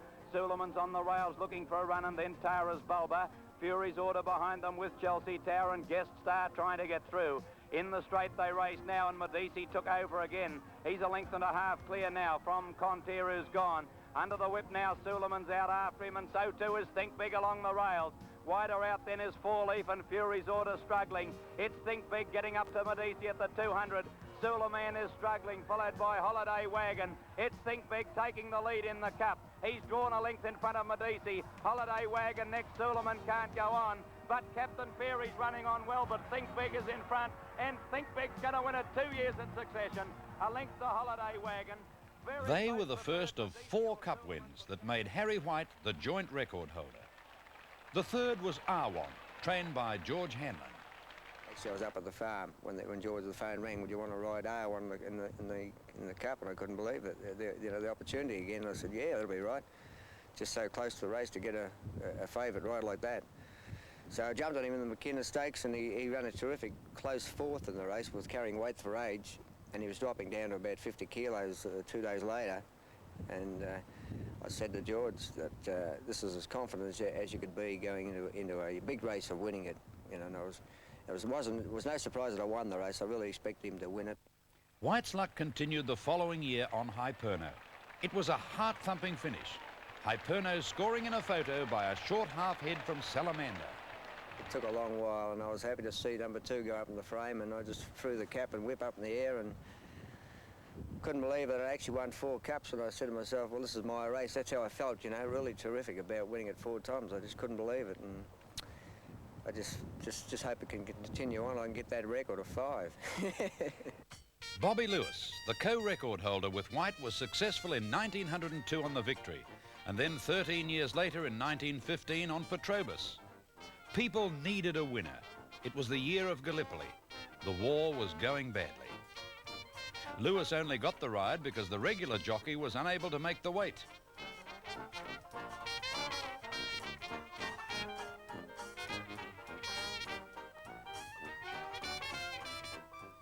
For Oman punters, Lewis was having his 19th ride in the Cup, and Petrobus carried number 19 saddlecloth. Why didn't everybody think of that? But that's racing.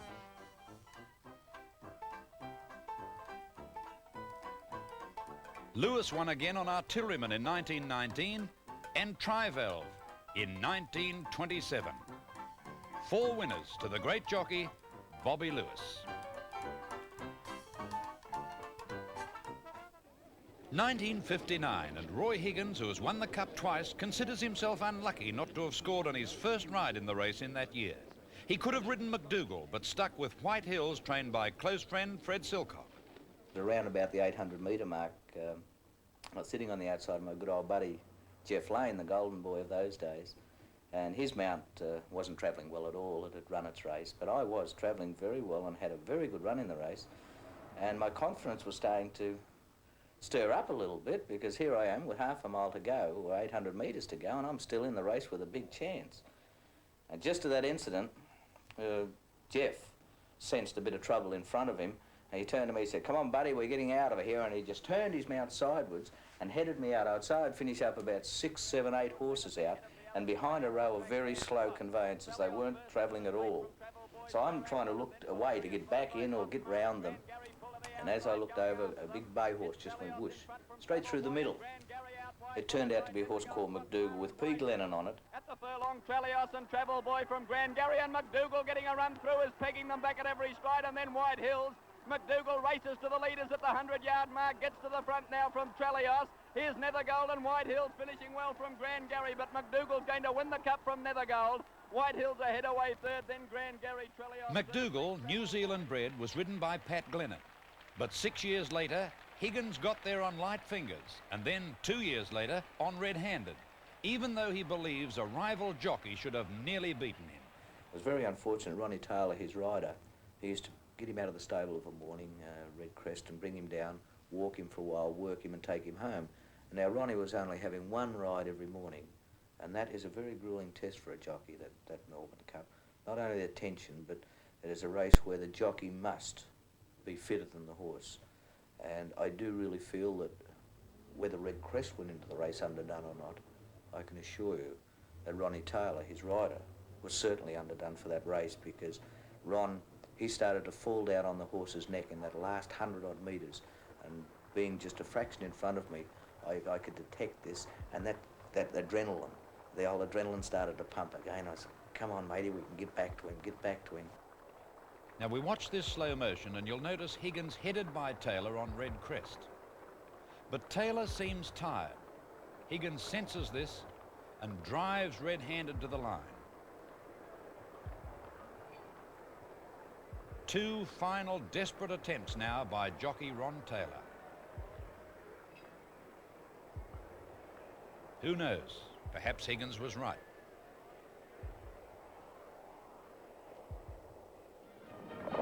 87,000 people at Flemington for Cup Day, and they're racing in the 1963 Cup with Conference Tattoo, Ningen Summer Regent the favourite, and River Seine best to begin.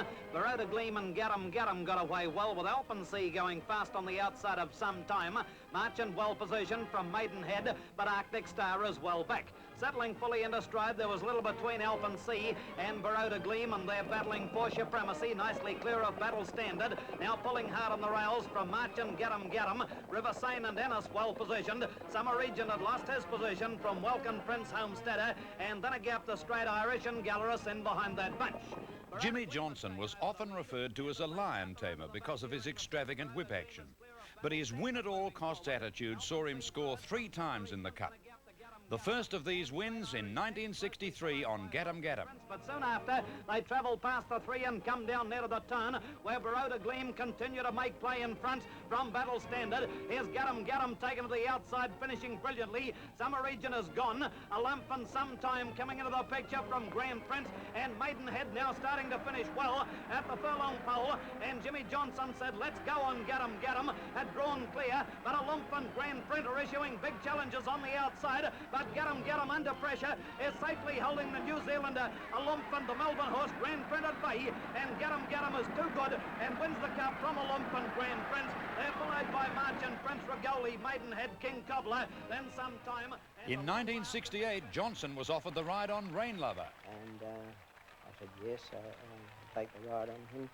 I had one ride on him before the Melbourne Cup, and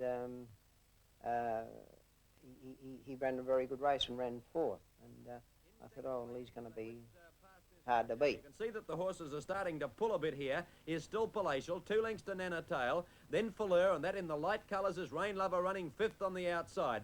Back behind them about a length away is Red Livorno, who's nicely positioned at this stage of the race with Belhome and Star. And Impetus was handy. He's in the white with the black sleeves, you can see there quite clearly. And back behind him is Rad tucked in on the rails. They were followed by Ariosto being hard ridden on the outside, and Galilee is with him. On the inside, Savoy number 8, and then Fans number 9 on the fence, and that's Sandy's Hope on the outside of it at this stage. Swift General is next. That's LeBay on the inside, number 24. Dharma Star is the one behind it, and Dignify is last of all. They go up now past the 9 and heading towards the milepost. And here Precedent taken on by Palatial past the 7. They've clapped on the speed out about 4 lengths to Nana Tail. There's Precedent on the rails, Palatial on the outside going to the 6. Nana Tail bridging the gap 3rd, and Rain Lover travelling beautifully on the outside 4th, and Fleur on the rails from Belhome and Star. Now that's Impetus. Just got its head in the picture, 1 out from the fence, white with black sleeves and cap. Watch it, it's going to nearly fall in a moment. It's on the outside of Red Livorno, and there's Galilee on the outside of it again coming into the picture. Now watch Impetus. Here's the trouble coming. There he is, up in the air, down. The rider's nearly gone, but he gets back. But it puts paid to his chances as he drops through the field at the half-mile post. And coming around the corner, it was just like being in a supercharged car and putting it into another gear. You couldn't credit that a horse at the end of 2 mile that he could just sprint home the way that horse did. Straightening up the home, I was so confident that, as I say, like putting him into another gear, away he went and won by 8 lengths. Inside the 2 now, and Johnson has shot Rain Lover away. He's 4 lengths in front. He's going right on with the job. Fleur struggling, and they're followed then by Lowland. Here's Fans coming down the outside, but it's Rain Lover. Johnson riding hard at the furlong. He sees his 2nd Melbourne Cup in sight, and the South Australian going right on with the job is well clear. Rain Lover at 7-1 gives Jimmy Johnson his 2nd Melbourne Cup win. Fleur 2nd at 20s, Fans 3rd at 12-1. So much for number 2. The next year, Rain Lover back again, carrying 9 stone 7. Well, there you are. That's the 3 of them. And, well, I suppose out of those 3, that was such a big thrill to me, because leading up to the race with Rain Lover again, Rain Lover hadn't been racing all that well, and I was copping all the flack and saying, well, they should change the jockey and they should do this and should do that. And when that third one passed the line, I was really on top of the world that day. Johnson employed similar tactics in Rain Lover's second cup by taking off a long way from home, worrying everyone connected with the horse, but not for long. When I went past the Chiquita Lodge, he really took off the same position he did in '68. I thought, well, he's setting him a task, but he knows what he's doing, like a great rider. But when I went past the trainer stand, the little lad I had strapping the horse, Jim Morrison, I think it was, I said, well, it's not bad to win one and run second. And that's the way it looked. All swap, 24 pound different in weight. And, it was just sort of got to him, but never got past him. When they go away from you, I thought, well, he's going to run him down. But, Jimmy just threw everything at him, and when he came back, he said if it hadn't been much further, he would have had his head down on the grass. Down the side, 4.5 to go. It's a packing field in the Cup, and the leader, Sir Kinsman, about 3 parts of a length in front of Rain Lover and Falleur. They've both grabbed this leader. 3 across the track, 2 lengths to Whizcan moving up. General Command on the fence.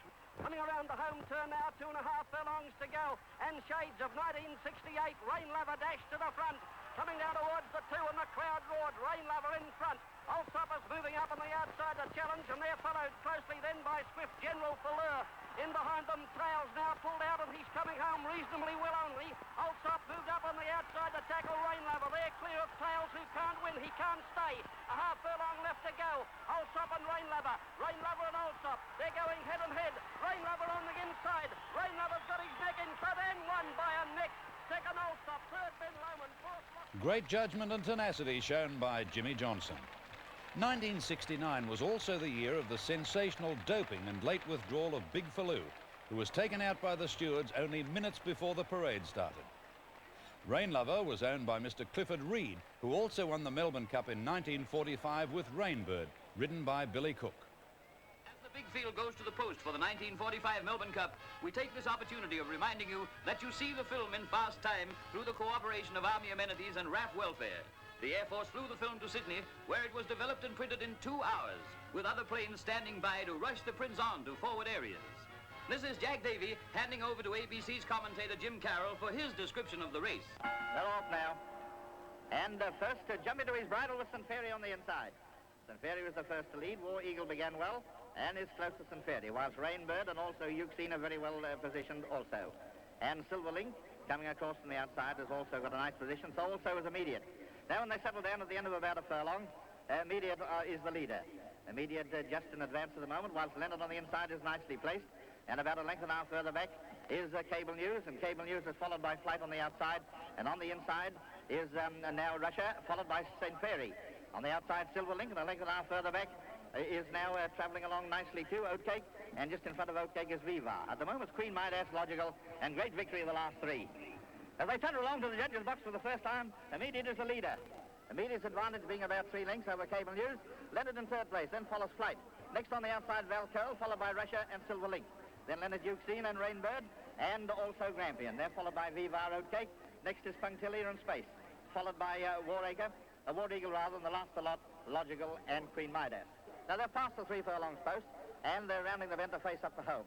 Immediate, who's led throughout, is still in charge. And as they come along to the 2 furlong post, on the inside, Leonard is closest to him, whilst Flight is also showing prominently, so is Valcurl, and Silverlink on the outside putting in his run. They're followed a length and a half further back by Rainbird, who's also making a run, and on the outside, as they come along to the furlong and a half post, the leader is Leonard. A length and a half further back now is Silverlink. Rainbird on the outside is shot to the front. Rainbird has taken the lead, and Rainbird under the whip is defying the opposition. And Rainbird is going to go past the post, a winner from Silverlink. In third place might have been St. Ferry, then Leonard, followed by Russia on the inside, Oatcake, and Great Victory. Thank you, Jim Carroll. Well, that was great news for some, but others are chewing the rag properly. Now we show you that final few hundred yards in slow motion.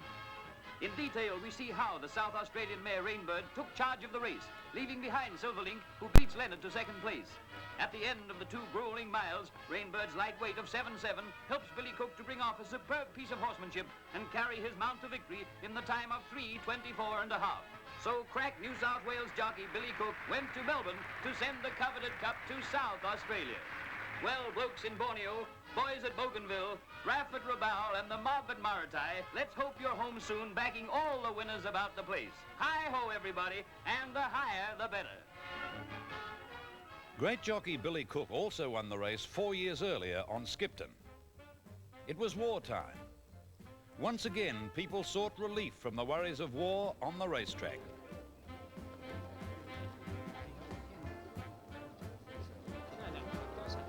You could bet for 2 bob in those days. There's Derby Munro, riding Beauvite, the favourite. No, Derby, not this time. This is Skipton's Cup. Another omen tip. The 13th horse to complete the Derby Cup double and carrying number 13 saddlecloth. The race is on. The field comes to the home turn. For the leaders with a tremendous burst and is hailed the winner. But here comes Skipton. Almost laughed out of the straight, unheard of early. He is now unwinding the dazzling finish of a real champion. Dashing up on the outside, he cuts down horse after horse until he got Son of Horus. Beauvite can't give any more. The Son of Horus is giving everything he has, but the Son of Marabou is too much for them.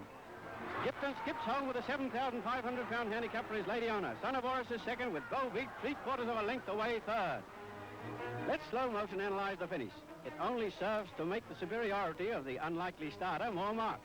Skipton is a good 2.5 lengths clear, and while Son of Horus hangs on gamely, Munro on Beauvite puts away his whip. The Melbourne Cup is over. Dozens fainted in the heat earlier in the afternoon, but after the finish, the heavens opened and cascaded a deluge. It poured on the poor punters. Most of them were all wet before it started anyway. Billy Cook is the father of Peter Cook, who won on Just a Dash in 1981. No assessment of cup riders would be complete without Jack Purtell, one of Australia's all-time great jockeys. Purtell, who became a steward before retiring, scored 3 cup victories. His first in 1947 on Haradji. Flags fly at Flemington for a national occasion, the Melbourne Cup Carnival, which makes all Australia hold its breath in excitement and suspense. You can feel the tension on Derby Day. Voices start to get hoarse. Sweep holders only want to start. Hunters chew over the weighty problem, others just chew. Any tips I let slip are obvious. There's plenty of gayness in the open air where turf kings walk and style queens talk. This is a good idea, a sweet chime, and all she needs is a conductor. Clatterbag with no clutter. Feet trim for Miss Prim. Hats, the Val Curl Special, curling off the brow. And this is a beau gem of a hairdo. El Senor favors the grey topper, and there are many others who have a lashio at the revived masculine style. Much more orthodox is Prime Minister Chifley. But on Cup Day, when the 30 runners parade in the saddling paddock, Melbourne weather has set in, with wind and rain turning the occasion into an umbrella cup. Number 3, the proven stayer Val Curl with Williamson up. Number 12, Haradji with J. Purtell in the saddle. Number 5, Proctor, well fancied, and rain is falling as the field goes to the post. Tense moment as the thoroughbreds face the barrier for the 2-mile classic. From a very even start, Gayness moves over to take up the running on the rails and is one of the first to show out, while King's Walk moves up to the leaders. As they come onto the course proper, Royal Scott is the leader from Gayness. Haradji, the grey with the checks, is now lying about 6th on the rails, and Chanak is going up into a good position. On the outside of Chanak is Banneret, followed by Emberlita and Star of India. Then there's a well-bunched field behind them, including Proctor, going for a run on the rails, followed by Dark Man. Now Kerry Lad is moving up on the outside to take the lead from Royal Scott, with Open Air 3rd. Haradji with the checks is now lying about 5th on the rails. In the centre of the bunch is Good Idea, Robert Bruce and Clatterbag. Next further back, Sir Actor, followed by Faunus, Glamour Star, with Miss Prim in last place as they go out of the straight. As they come round the turn, Royal Scott is in charge from Red Fury, Gayness, Haradji and Proctor with Fresh Boy wide out. In the straight, Red Fury has Royal Scott beaten, but the grey Haradji is making his run 3 horses out, with Proctor lying 5th. Royal Scott drops out and Fresh Boy's unwinding his great run. A furlong from home, Haradji seems to have no opposition, but here comes Fresh Boy wide out, going great guns. Fresh Boy cut in on the rails, but fails to catch Haradji. Red Fury 3rd, Proctor 4th, then Royal Scott, Conductor, Clatterbag, Amelia and Gayness.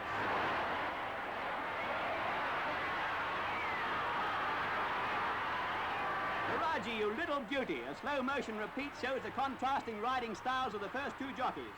Purtell balanced well forward and riding with hands and heels. The apprentice Eames sitting back and laying on the whip as he cuts in behind Haradji to finish along the rails half a length away from the winner.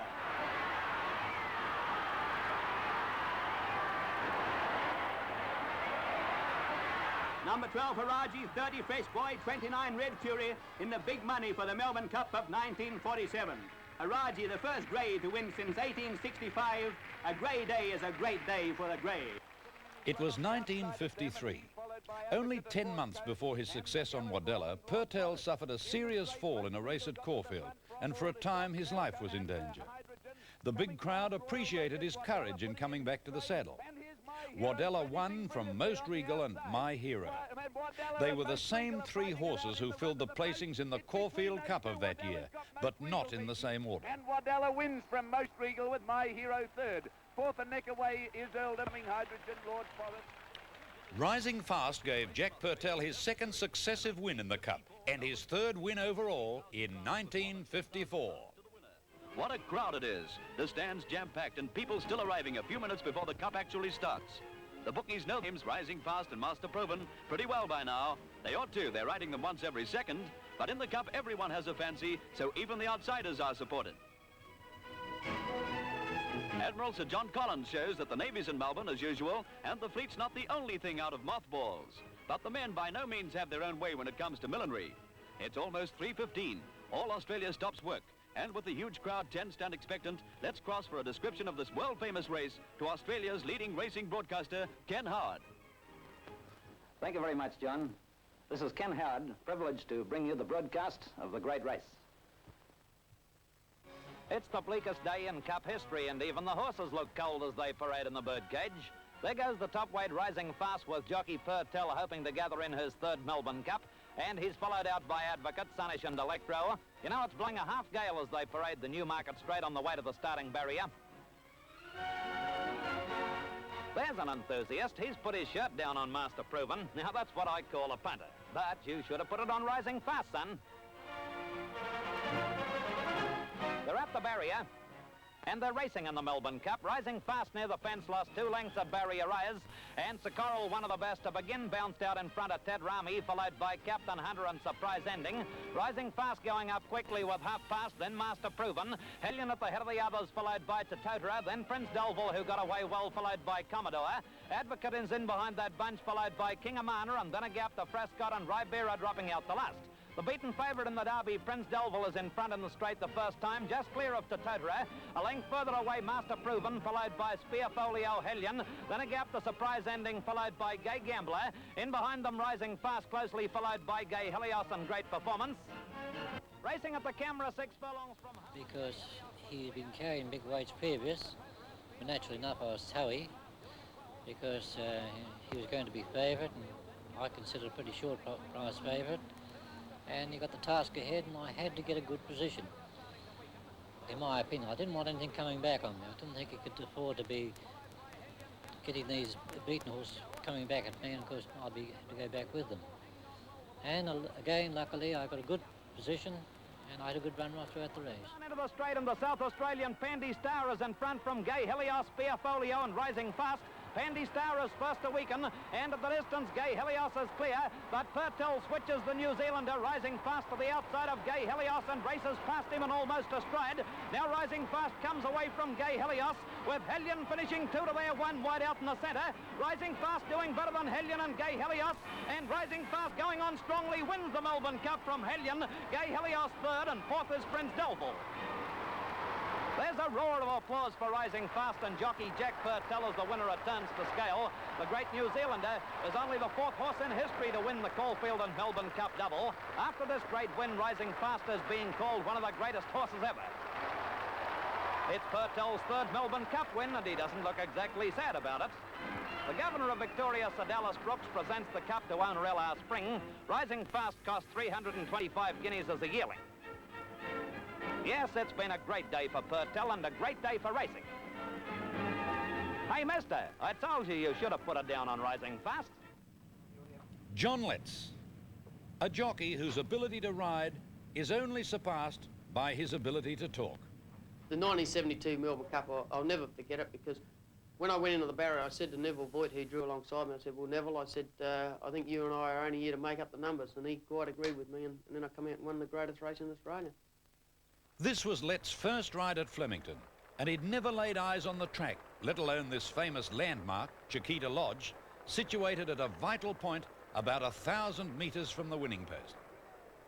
And I'd spoken to Harry White before the race, and I said to Harry, you know, it's a hard race to ride in, Harry, and I'd never ridden here before. I said, where would you make your run? And he said, well, when you go past Chiquita Lodge, he said, everybody starts to try and get into a little bit better position about Chiquita Lodge. Well, I went down the back straight of Flemington looking for Chiquita Lodge, which I didn't know was a racing stable, which was about 1 story high, and I was going along the back of Flemington looking for about a 30-story motel called Chiquita Lodge, but it never eventuated. So as soon as I did see Gun Sin make his move, around about 1,000, which I found out after it was 1,000 metres, as soon as Roy went on Gun Sin, I think 10 other jockeys went with him. I think they were all following Gun Sin, and I thought, well, I'd better join in, so I went with them as well. Dry leading 10 lengths to Altai Khan. A length and a half further back then is Battleground. A couple of lengths further afield to Gala Red and Tea-Break. 3 or 4 lengths then to Dark Suit on the inside of Saboli, followed by Piping Lane. Up around the outside of the field is Double Orange, followed by Pole Star. Coming out of the pack is Battleground along the fence, and Magnifique has grabbed the leader. And wider out is Double Orange, and here comes Gunsind. At the 250-metre mark, it's Magnifique by a length and a half to Gunsind. Piping Lane could be the danger. Wider out is Storming Seas and Double Orange. Piping Lane has moved up, got his head in front of Magnifique. Wider out Storming Seas and Gunsind, but Piping Lane has won the money. A boil over. Piping Lane first, Magnifique second, close to third. After the Tasmanian Piping Lane, it was 8 years, when John Letts was more familiar with the Flemington layout, that he rode his second winner, Belledale Ball. It was owned by international racing magnate Robert Sangster and trained by Colin Hayes. The legendary Derby Munro won 3 cups, the first being on the immortal Peter Pan in 1934. And Simper is holding his position on the rails too.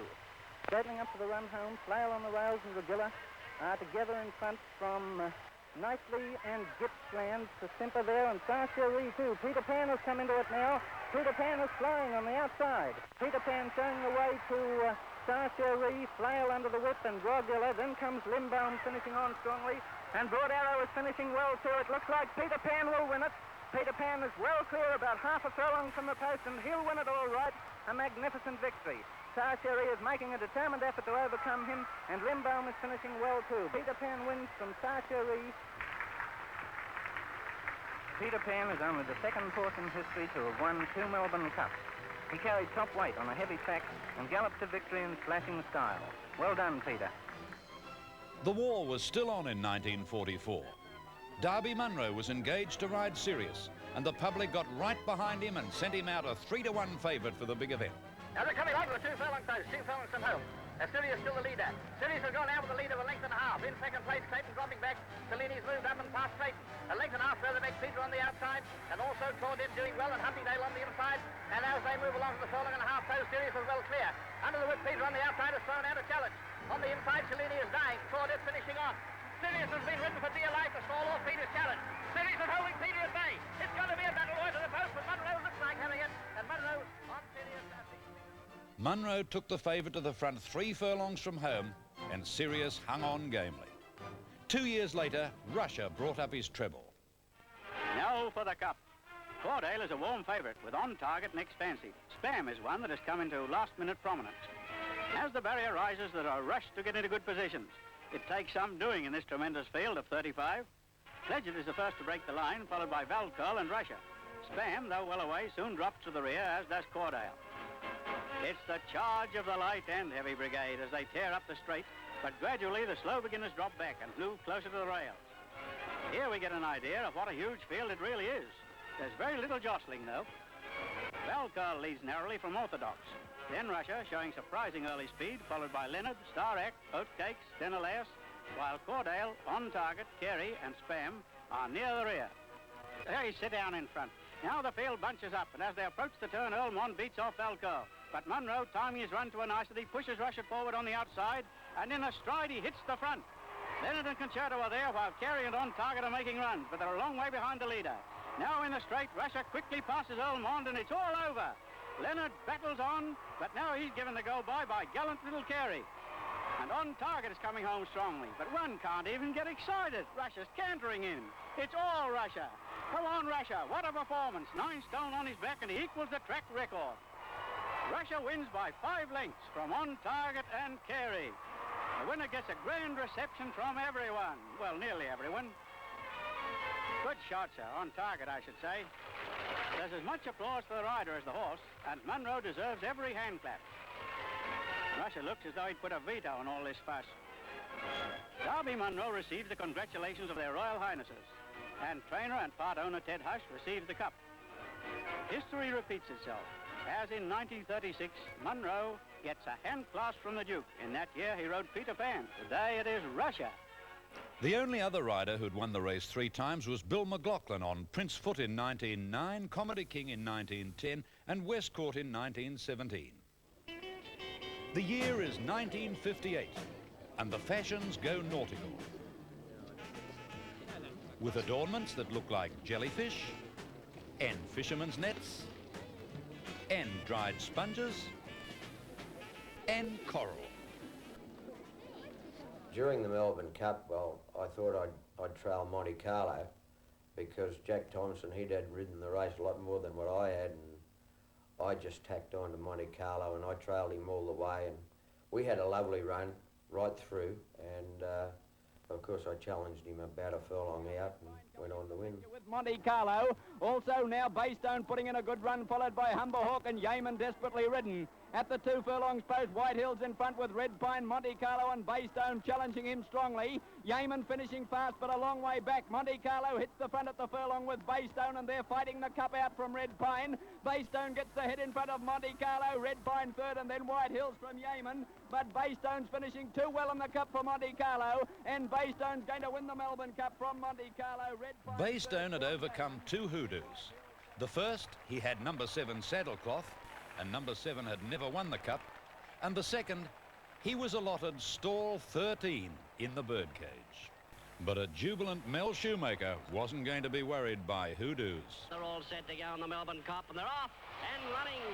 A great shuffle down near the inside. Medaway was one of the first to get going, getting out very fast as Diana, and going quickly as Brugan in the early part, searching for the lead, and Strike again with his splashing white feet and the off-white colours of the club. Putting the glasses towards the outside, there goes Audacity veering across. Gala Supreme got out well, followed by Landlover. It's Audacity taking possession of the rails, a length and a half to Australasia, who's throwing his head up in the air. That's not going to do him any good. Up on the outside, Strike again. In behind them, Daneson, Gala Supreme, followed by Red Hope, Brugan. Jockey Frank Reyes, whose career was wrecked by injury and ill health, was out of the saddle for 10 months, leading up to Gala Supreme's win in 1973. One of 10 children, Frank Reyes was much loved by the racing public. Watch this ride as we spotlight Reyes and Gala Supreme as the field turns into the straight. Wall of horses across the track. Audacity leads into the straight from Gala Red. Mr. Expensive is wider out and down the outside now as Dane Sun with a big run. And here comes the king of the Kiwis, Glenn Gowan. Glenn Gowan is racing out after these leaders, where Dane Sun got to the front now. Down the outside, Glenn Gowan is gathering him in, and they're followed by Gala Red. And Golden Sam is coming fast, and so is Gala Supreme. It's Dane Sun tackled by Gala Supreme and Glenn Gowan. Glenn Gowan, Gala Supreme, they hit the line. Photo, Gala Supreme by a nose to Glenn Gowan. A hit away third was Dane Sun. Reyes died in 1984 after a long illness, but trainer Ray Hutchins will never forget how he felt when his little mate won. Well, it was just it, you know. It was a bit hard to take, but it was lovely after it. You know, you were stunned after winning the Melbourne Cup. Oh, it took a long time to come back, but when I seen the little fella return to scale, it was really something.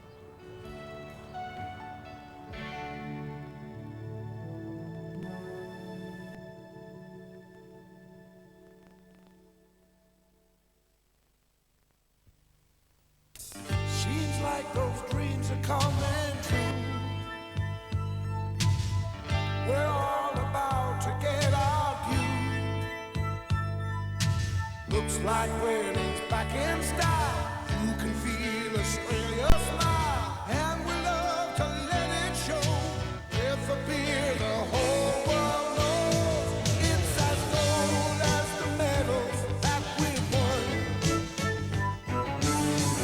It's moving up, just having fun.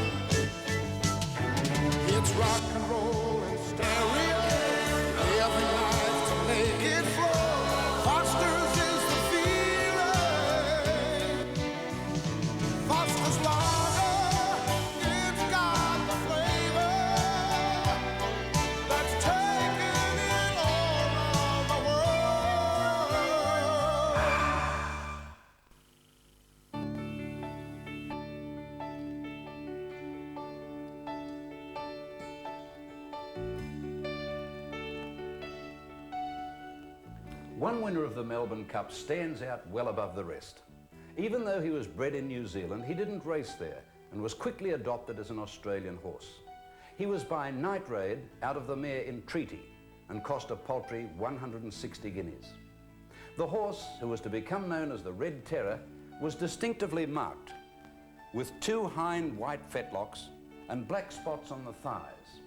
But the man who originally bought him, Mr. David Davis, was not impressed with his looks when the horse arrived in Australia. So he agreed to lease him to battling trainer Harry Telford for 3 years. Little did Mr. Davis know what he was signing away. It was the time of the Great Depression, and few people could afford to arrive at Flemington in style like this in 1930. The Wall Street crash reverberated throughout Australia. The 2 mainstays of the country's economy, wheat and wool, fell drastically in price. Unemployment spread like a cancer. The Depression shocked a young country. America sneezed and we caught cold.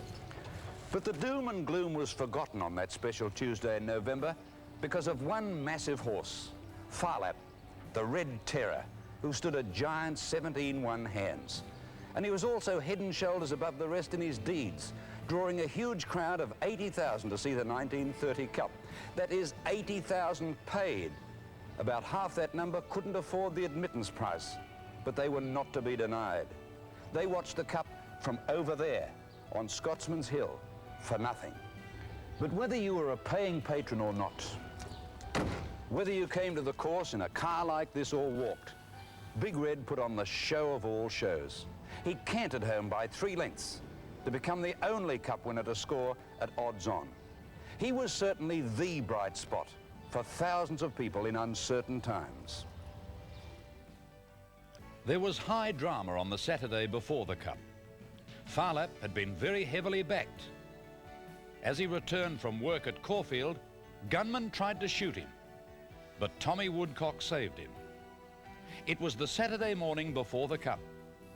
Farlap was engaged that day in the Melbourne Stakes. He ran and he won. He was then taken to this glorious piece of racing heritage, St Albans Stud at Geelong, 40 miles from Melbourne and owned by VRC committeeman Guy Raymond. Farlap arrived in the dark and in secret. Tommy Woodcock recalls it well. On the Monday morning, Mr Raymond, we had a gate at the back and we worked him a couple of times round Geelong Walk racecourse Monday morning, and then Tuesday morning I just took him for a walk around his stud, because that's when the float was late then to go to the races. It was raining like anything, or I don't know how late, it took us half an hour to start the float, I suppose. But anyhow, we eventually got there because we had police protection all the way, so, you know, we made it all right. He's a little bit late into the course, but we made it all right. Like the police kept the crowd well away from him because, you know, we had terrible threats with him, what they're going to do. They're going to throw acid in his eyes and one thing and another at the Flemington. But we had good police protection, but the crowd, because he was a crowd lover, Farlap. Everybody loved old Farlap. And of course, as soon as they seen him entering the enclosure, they clapped and cheered. It was wonderful to hear them, the people. From Barrier Rise, there was never any doubt that he would win. Just look at that stride, and look at the hold Jim Pike has on him. The Cup was only one of 4 great wins for the mighty horse in that week. Well, he won the Melbourne Stakes quite easy, and then he come out and he won the Melbourne Cup on the Tuesday, and on the Thursday, I'll never forget the day, he come out on the Thursday, and of course Oaks Day, you know, all the women dress up. And when I was leading him up in the enclosure, they all stood up in the stand and they cheered him and waved him. And of course, he duly won that. At only 2 miles on the Tuesday, and then saddled up 1.5 miles again on the Thursday. It's a great effort. And then on the following Saturday, he saddled him up again the following Saturday, 1.5 miles on the following Saturday. And of course all the crowd loved him that much. They all stood up and cheered and clapped him. And of course when legged old Jim on, Mr. Toffert come out, legged old Jim on him. If everybody sang out, Hungry Harry, Hungry Harry. Phar Lap had started in the Cup of 1929 the previous year as a 3-year-old and finished 3rd. Bobby Lewis was the rider. Phar Lap was installed as the shortest priced favourite in the history of the Cup to that stage at even money. Now listen, this old film has a soundtrack. For the first time, the sights and sounds of the Cup were recorded. Incidentally, the winner was Night March.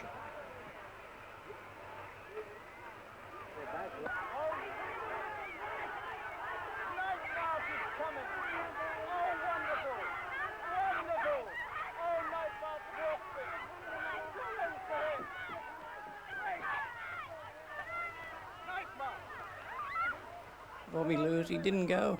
Very generous of Bobby Lewis.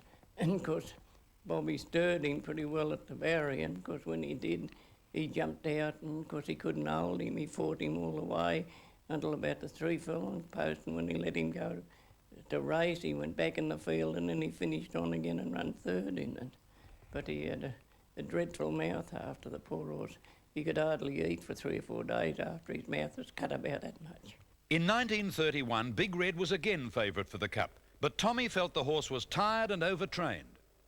Oh, he didn't think the 3rd mill, he didn't think he had any chance whatever. He said, you know, he used to worry a lot about the horse, and all he said, he looked down to me and he said, son, he said, I won't knock him about. He said, when he's had enough, he said, I won't hurt him. Big Red finished 8th. Before the Cup, Phar Lap's Connections had accepted an invitation to take on the best horses in the world at Agua Caliente, just over the Mexican border. That race was in March of the following year. Are off in the 3rd running of the famous Agua Caliente handicap. Behemoth takes the lead. Everybody's eye follows Phar Lap, and many a heart beats faster when they find he's in 7th place. But jockey Billy Elliott knows what he's doing. It seems it's a quaint Australian custom to keep their horses under cover at the beginning of a race. And then the fireworks. Phar Lap starts to move those marvelous feet of his, and he passes them all at the back stretch as though they were standing still.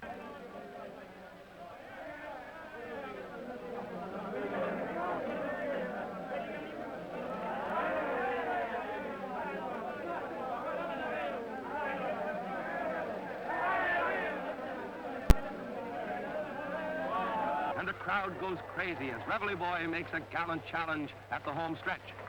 For a moment, they're neck and neck, but Reveille Boy can't take it. Phar Lap was only loafing. Elliott gives him his head. He settles down to the business of making a race out of it, and it's a walk away.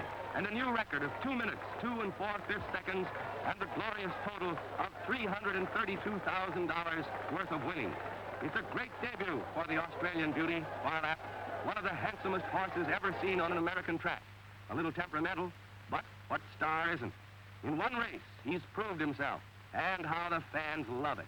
A real champion and a new racetrack idol. Phar Lap was the toast of the world. 16 days later, he was dead. Early one morning, the horse got a little bit sick. Wasn't that bad. Didn't have much of a temperature, just rising, and the vet come and treated him, and of course, when the day went on a little bit, the horse got worse, and the horse was in terrible pain, and the vet come and just said, we've got to get another opinion, left me there with a painful dying horse, and not much I could do about it. And when he got that bad, I let him in the box, and he just one merciful squeal, and Emeryson died in my arms. Farewell, Phar Lap. You have passed the last winning post of all. The great judge has hoisted up your number, and we in the grandstand can only say one thing, the simplest and the proudest thing of all. He was a good horse.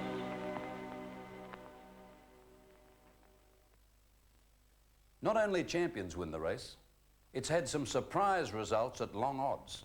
John Tate, who trained 4 Melbourne Cup winners, saddled up the 100-to-1 Victor the Pearl in 1871. But it's not often that horses at 3 figures win the Cup. Racing is about millionaires and paupers. It thrives on outrageous fortune. This is Ray Neville, who now works as a carpenter when he's not riding track work, that is.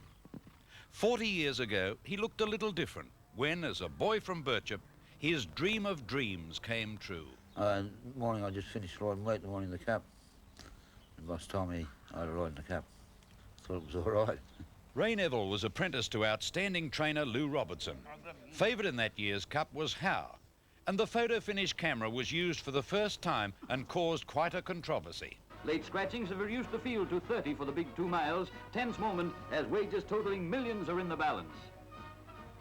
Number 1, Howe, ridden by Badger, is favourite. 3, Dark Man with Thompson. 7, Red Fury, Briscoe. 17, Comic Court, Unkovich. Every horse a hope for sweep holders everywhere. Races are won and lost at the start. The big moment is at hand. They're off. As the barrier goes up, Ninid near the rails is left, and so is Yamboon wide out. O'Fay on the rails jumps out well, but is quickly headed by white-faced Westralian and Sir Marfield, with another baldy-faced Royal Scot running strongly wide out, with Saxonian and Lysander handy. With 4 to go, Royal Scot is joined in front by Westralian, pulled to the outside, and Rimfire has moved up into 3rd position from Sir Marfield and Comic Court, still on the rails. Then comes Robert Bruce, Dark Man, Saxony, Banneret, and Howe's white bandages can be seen moving up on the rails before cutting out wide on the home turn.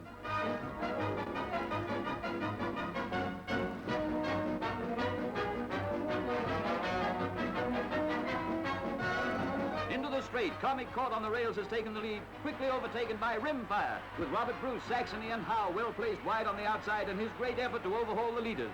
Rimfire shoots away, but watch Dark Man come between Comic Court and Rimfire and move over onto the rails to go out after the leader. Howe can't make it, beaten by his weight. At the furlong, Thompson anxiously goes for the whip and inch by inch overhauls Rimfire, who's still in front 100 yards from the post. Dark Man is catching Rimfire with every stride, and they hit the line in a photo finish, with Saxony passing Comic Court to take 3rd place, with Howe 5th on the outside. Rimfire, Dark Man, Saxony. Repeating the finish in slow motion, the closeness of Dark Man's defeat is sensational. Rimfire and Dark Man have taken over from Comic Court, who then goes under to Saxony in another photo finish.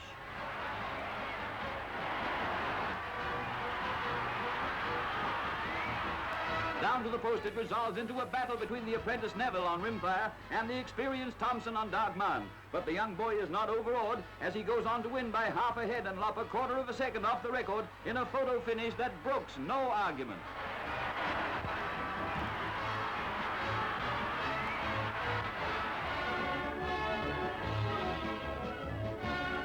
Broadcasters give the race to Dark Man, and the crowd is stunned as Rimfire's number 25 goes up into the frame. Ray Neville, rider of the winner, is only 16 years of age, his birthday being the day after the Melbourne Cup. A great achievement for a boy in only his 9th race, and Rimfire only his 2nd winner. The Governor-General, Mr. McKell, congratulates the jockey and the owner as he presents the cup. Rimfire, a roughie, started at 80 to 1. But how well financially did young jockey Neville do out of it? Not very good at all. Give me 25 quid. Which wasn't very good at all, but it was money. But some owners are very generous. And in 1951, the New Zealand jockey H. Wiggins was promised the first prize of £10,000 if Akbar won. Remember that as they race to the finishing post. Darby Monroe, an aristocrat. Arthur Ward on Basher Falika. Billy Cook on Hydrogen. 28 runners, everyone with thousands of supporters all over Australia as they go to the post.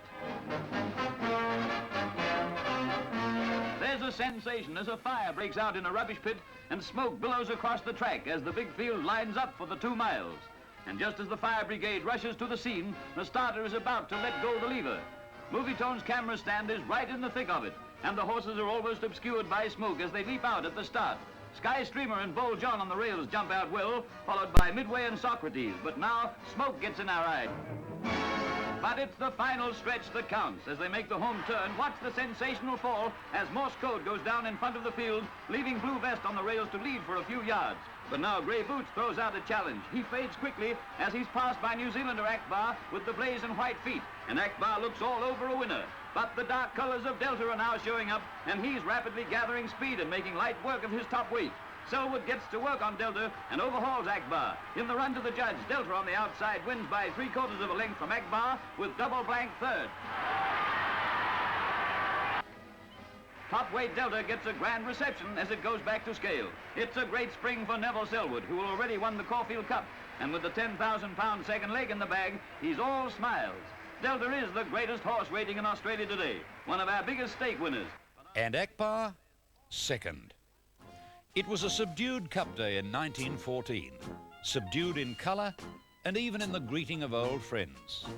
The world had been at war for 3 months. There had been agitation to suspend racing for the duration, but it was decided that it was important for morale. The race was won by Kingsburg from Sir Elwinton and Moonrear. This wonderful old piece of film captures another mood, another time.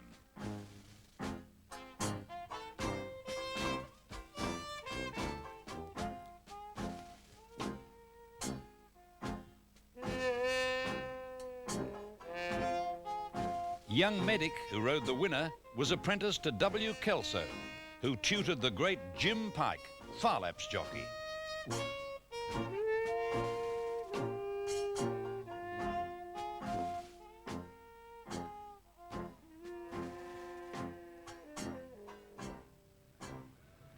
The second horse to win at 100 to 1 was Wotan, ridden by Ozzie Phillips. Well, the only reason I got on at Norm Crichton, that was Mr. Fryer, the trainer's son-in-law, and he'd ridden him in the Cox Plate, and he would have ridden him in the Melbourne Cup, but he couldn't ride the weight, nowhere near the weight. That's the only reason I got on. He had 711s. But after the Cox Plate had run a long way back, and Norm Crichton still thought it had a great chance in the Cup. Matter of fact, he came in to me when I was in the jockeys room before he went out, and jockey's not supposed to bet, as you know. And he said, "You got any money?" And I said, "I haven't got much." He said, "You got a fiver?" And he said, I gave him the fiver, and he went out and he had £1,000 a fiver. He had 200 to win. So he done pretty well out of the Cup, old Norman. And this is how Phillips and Mr. Crichton won their money that day. Past a half mile with Young Crusader still showing the way, about 10 or 12 lengths in front of Talking on the fence. Knox is niggling at Talking now, and on the outside, Oro is still showing out prominently. Prince making a fast run on the outside, and now at the 3, Young Crusader is coming back a bit to them. They're rounding the bend into the straight, but Young Crusader is still clear. Talking still holding his own on the fence in second place. Made the turn a bit badly, come out a bit wide. Queen of Song dashed up on the inside of Talking, but shortly after passing the 2, Knox has sat down in earnest on Talking, gradually making a bit of ground, but he's moved out from the fence, and Queen of Song getting a run through as nearest to Young Crusader. Knox has pulled the stick on Talking. Silver Standard has dashed through in between Talking and Queen of Song. Prince is finishing on. Talking's got no chance, he's weakened. Silver Standard is in the lead, and Watton has thrown out a challenge on the outside. Watton has come from nowhere, gaining every stride, and passes the post in front of Silver Standard with Queen of Song and Prince very near. The only other winner at 100 to 1 was Old Rowley in 1940. Australia stands too as the horses parade for the start.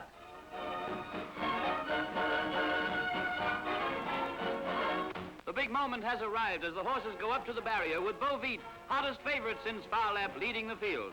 Many a hope rides with him today, as in every city and town the crowds listen. Everything is, at the moment, favourable. For once, the boss can't complain of a rowdy office, as pens are dropped and tools are down for the annual listen-in strike. The traffic stopped too, but it's not petrol rationing. They walk in for the start of the race, and they're off, with Bo Leave on the inside and Giltown wide out on the course, the smartest away, with Morven left badly. Onto the course proper, Giltown shows the way to true flight, with Wilson wide out next from Indignity. Past the 2 furlong post first time around, Giltown is out 2 lengths clear of Beau Vite, who is on the inside of that bunch trio. On the outside of them, Indignity and Wilson with the white jacket going up very fast. As they race round the turn at the top of the straight, 3 furlongs to go, Movie-tone slow-motion camera picks out Pandect leading from Dashing Cavalier, while on the extreme left of the picture with the white bridle is Old Rowley. You can see his number 11 on the saddle cloth as they swing into the straight. Now with 2 furlongs to go, it's Pandect on the inside, but Bo Leave with the check jacket and bandaged feet challenges him and runs to the front. But on the outside, Old Rowley with the white bridle is making light of his 7 years. He passes Bo Leave, while Mike Eye with the dark jacket out wide is putting in his claim. But it's Old Rowley from Mike Eye with Tidal Wave with the light jacket coming through fast to take 3rd place at 100 to 1. Old Rowley's sharp win causes a turf sensation. But no matter what price your horse, the jockey doesn't always benefit. Consider Ray Selkrig, who won on 20 to 1 chance Lord Fury in 1961. I knew if I went out and made a pace, to suit the rest of the jockeys that they'll leave me alone. So I went out with this in mind, to not to try and slow the field up, to make a good fast run race but not go mad, which I did. First half mile in 50, the second half mile in 50 and a half, the third half mile I ran 50 and a quarter, and the last half mile I ran 48 and 3/4. And I knew at the furlong post the way I was going then, if he didn't tire, it had to be a damn good horse to beat me. Sparkler finishing fairly, but Lord Fury and Grand Print have the cup between them. Lord Fury stopping, Grand Print picking him back, and then Dorlageri under the whip. Lord Fury a length in front of Grand Print. Grand Print desperately ridden, can't reach the gap, and Dorlageri next from Rural Lock. But Lord Fury's going to win the cup from end to end and scores by a length and a quarter from Grand Print. 4 lengths away, third Dorlageri, fourth Rural Lock. And when it was over, Ray Selkrig certainly got the plaudits from the crowd, but what did he get from the owner? He only gave me £250 to win the cup, and he paid me in cash, and I wouldn't accept the cash. I told him the taxation would never believe me. So he took the cash back and wrote me a cheque out for £250. Bit light. Certainly seems a bit light for winning a Melbourne Cup, but I'm sure Ray hasn't given up hope altogether. He might leave me some more, he will, mightn't he? The New Zealand connection goes back a very long time. It all started with a 5-year-old mare called Lurline, who could finish only 13th in the 1874 Melbourne Cup. But what is so special about her is that she was the first New Zealand horse to make that treacherous crossing by steamer over the Tasman to start in the Cup. She was the forerunner of the New Zealand invasion. When discussing the connection between New Zealand and the Cup, 2 words instantly come to mind: patience and breeding. There's no helter-skelter of early 2-year-old races for budding stayers. They're kept in lush paddocks to grow. Not for them the risk of putting too much strain on still-growing legs if staying is to be their forte. And judging on results in recent years, they've found the right formula. A world authority on breeding once said of this Waikato district in the North Island of New Zealand that it has the bluegrass of Kentucky, the climate of California, and the limestone of Ireland. Little wonder that this area, which is the heart of the breeding industry in the Dominion, produces such a rich source of quality horses, beautifully conformed, strong in bone, and powerful in heart. And this stud in particular has an extra special place in the history of the Melbourne Cup. This little piece of England, situated in the heart of the Waikato district in the North Island of New Zealand, about 2 hours' drive from Auckland, was established by Seton Otway about 50 years ago. He called it Trelawney Stud, and it has a remarkable history as far as the Melbourne Cup is concerned. For here, the great sire Foxbridge came from England, a group race winner there, not great shakes as a racehorse, but certainly he became a great sire and a great sire of mares. Foxbridge mares were responsible for Melbourne Cup winners Haraji, Fox Army, McDougall, High Jinks and Silver Knight. And to take it a little bit further, the grandam of Melbourne Cup winner Polo Prince was also a Foxbridge mare. Foxbridge was followed here as a sire by Alcimedes. And of course Alcimedes was the sire of the champion Melbourne Cup winner Galilee. But to tie everything up for Trelawney Stud, Alcimedes also sired Silver Knight, who was out of a Foxbridge mare. They both died here at the age of 27. Foxbridge, of course, was the champion New Zealand broodmare sire on 10 occasions, and his progeny won over £917,000, and that goes back to the 1950s. Alcimedes was the champion Australian sire in 66, 67 and 69, 70. There is no doubt that of all studs, it's Trelawney Stud that has had the greatest influence on our great Melbourne Cup. 1949, and migrants were still adjusting to a country that declared a holiday for a horse race. Wise punters persist in taking up early positions, but nothing will hurry up, milady, when there are fashions to be shown. Millinery, frocks, accessories and furs worth a king's ransom on parade. A popular shade is royal tan, of course. There may be some scratchings if a carbon copy frock turns up, but it takes a morning suit and grey topper to make a dashing beau, with Flemington's stylish crowd, including General Sir Thomas Blamey. Victoria's new governor, Sir Dallas Brooks, is greeted on arrival by Mr. Turnbull, president of the Victorian Racing Club. His Excellency then introduces Lady Brooks and their daughter. By Cup Day, accidents and disappointing form have reduced the field to 31, and the best jockeys and the best stayers in Australia are ready to go to the post. 2 gruelling miles, but a rich reward. They're at the post. The starter hits the lever, and they're up. Better Law and Dashing Bull get away well on the rails, and Persist, 9 horses out from the rails, is also prominent. But watch Comic Court number 2 make a great run from the outside marble, followed by the white bandaged forelegs and bridle of Bruin as they race across to dispute the lead. And before they've gone a furlong, Comic Court has joined the lead and is only 2 horses out from the rails. Racing on the course proper, Better Law loses his position on the rails, and then Fox Army number 5 has gone to the front, passing the dark colours of Hoyle and the diamonds of Comic Court in 3rd place, with the white feet of Bruin flashing on the outside. Head on as they approach the half mile, it's still Bruin in front from Hoyle, and that white blaze in Sudneric, who is being rapidly overhauled by Saxony. Bruin is still clear by 2 lengths from Hoyle and Fox Army, then Sunlyric, Saxony, Comic Court and Persist. But Fox Army comes out from the rails to commence his winning run. Rounding the turn into the straight, Bruin, the only father in the field, is making a daddy of a run and looks like stealing the race from Hoyle and Fox Army. Playboy is next on the rails, then Stayman with Benvolo on the outside. Inside the 2 furlongs, Hoyle is dashing to the front with Fox Army in close attendance on the outside, but going the better. Furlong from home, Hoyle is headed off by Fox Army, and then it's all over as the Sydney horse dashes away to win by a length and a half from Hoyle, with Benvolo just coming into the picture to take 3rd place from Bruin and nearly catch Hoyle on the post. Fox Army, Hoyle, Benvolo, Bruin. Sydney jockeys ride all 3 place getters, and for Billy Fellows on Fox Army, it's a great thrill. A win in his first Melbourne Cup. New Zealand-bred Fox Army is well backed at 16 to 1, not to mention the stake and the Gold Cup presented by Governor Sir Dallas Brooks to owner Robinson. It's now 1964, and another invader from New Zealand is Polo Prince. Ridden by New Zealand Ron Taylor in superlative fashion, Polo Prince was a 12 to 1 chance. Here was the typical lean, tough, race-hardened stayer from across the Tasman. Striking Force and Piper's Son. At the 3, Romanda coming back about 6 lengths to Strauss and Polo Prince. Then Welltown quite able on the outside of that bunch is Bonfaloo, Jovial Knight, hard ridden from Battle Standard. They were followed then on the outside by Striking Force coming into the picture, and on the inside of that bunch of horses is Sir Wynyard and Sir Dane starting to come home from a long way back. At the furlong and a half, and Polo Prince has hit the front now, tackled immediately by Welltown from Strauss and Straight Irish. Piper Sunwider out on the track is finishing well. Sir Dane's well gone, I think he's broken down. Polo Prince has shot well clear. Here's LKL and Welltown coming after him. Polo Prince in front within measurable distance of the post, and he's going to win it from LKL. Welltown 3rd, 4th was Algernon. 1971. Flemington is alive with colour as the fashions parade. Fillies rival fillies as the centre of attraction. But the fashion is soon forgotten when it's time for the horses to appear. 21 starters are ready for the greatest staying event in the nation, with Gay Icarus, a 7 to 4 favourite.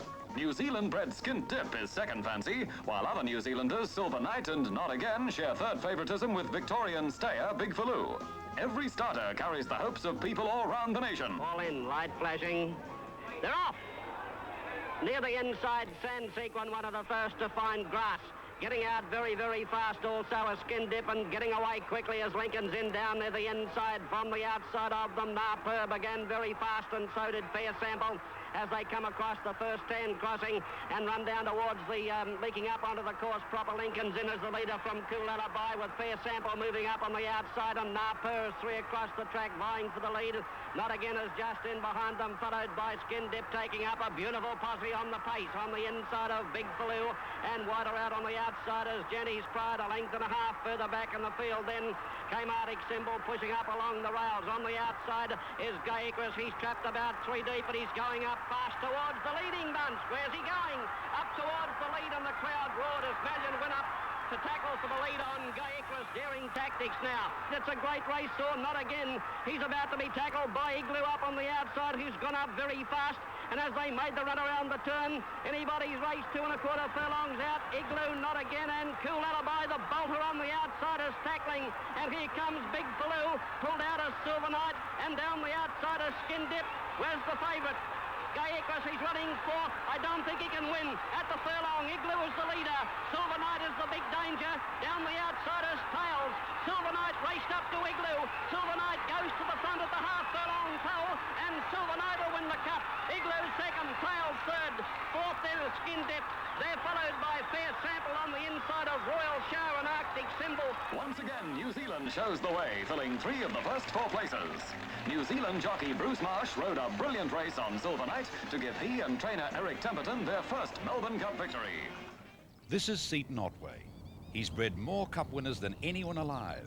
He's very old and very wise. And he'll tell you the secret of breeding a cup winner. Just a bloody fluke. Yeah, just a fluke. You might put two old mares to two different horses, and they both might throw them old cup winners, and you might try to sell them, you might get anything for them. That's right. Oh no, it's in the lap of the gods. That's what it is. But despite it being a fluky business, Seaton Otway has bred McDougall, High Jinks, Fox Army, Silver Knight, and others. He's handed the business over to his son Jim, but he can't bear to leave Trelawney. Nor should he. He belongs here. I live here because I love the horses, and I love coming down and watching most people that are gone, most my age would clear out and live somewhere else. But not me. I'm going to stay here until I can't walk. The first New Zealand horse to win the Cup was Martini Henry in 1883. 7 years later came this horse, Carbine, whose name is mentioned in the same breath as Farley. Carbine finished second in his first Cup start, carrying 10 stone after splitting a hoof in the race. The following year, he lumped 10 stone 5 pounds in the largest ever field, 39 starters. But he ran a race record. No horses since won with more weight. Apolog was the next New Zealander to win in 1907. They knew how to bet back in those days. Apolog and his stablemate Poseidon were backed in the double for £100,000 in a single bet. It came off.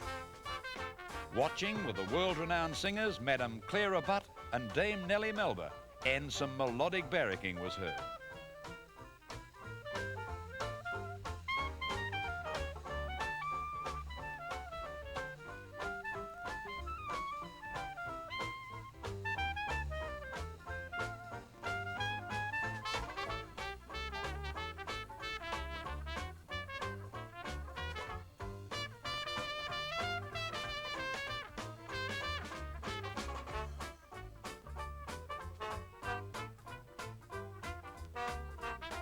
Apolog started 3-1 favourite and won by 3/4 of a length. The year 1916 saw the first all-New Zealand victory. Sasanoff saluted on a Saturday after the Tuesday date was postponed. There were a couple of other firsts that day.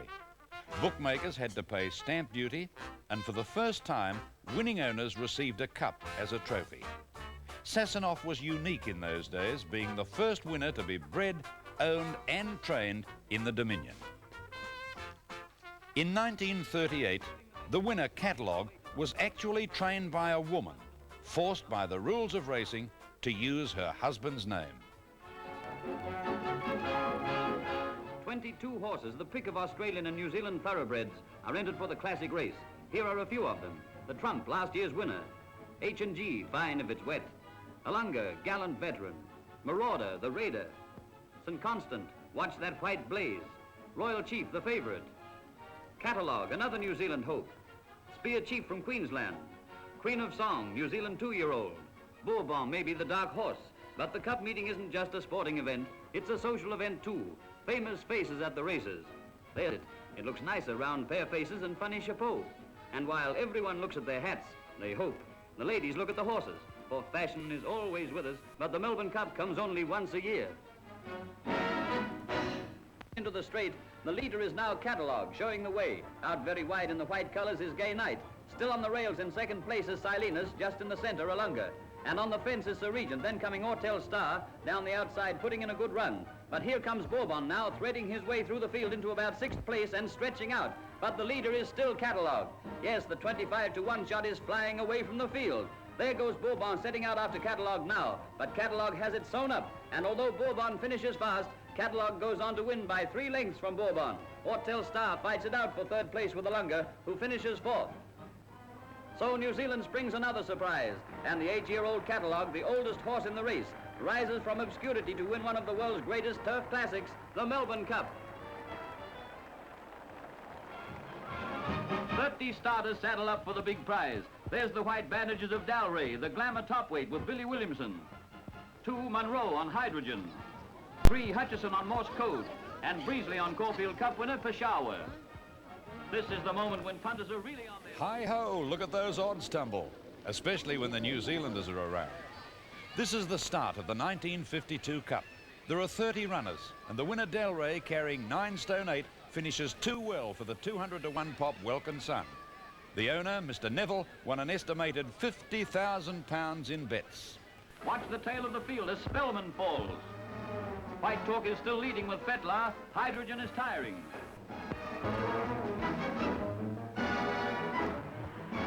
Welkin Sun, 4 from the rails, is now showing up to take the lead. But watch Dalray with white bandages finishing like a shot out of a gun. It's a battle royal between the New Zealand topweight and the 200-to-1 shot Welkin Sun. Although Williamson has to check him, champion Dalray's just too good. Look at the hoops of Reform, flying into 3rd place.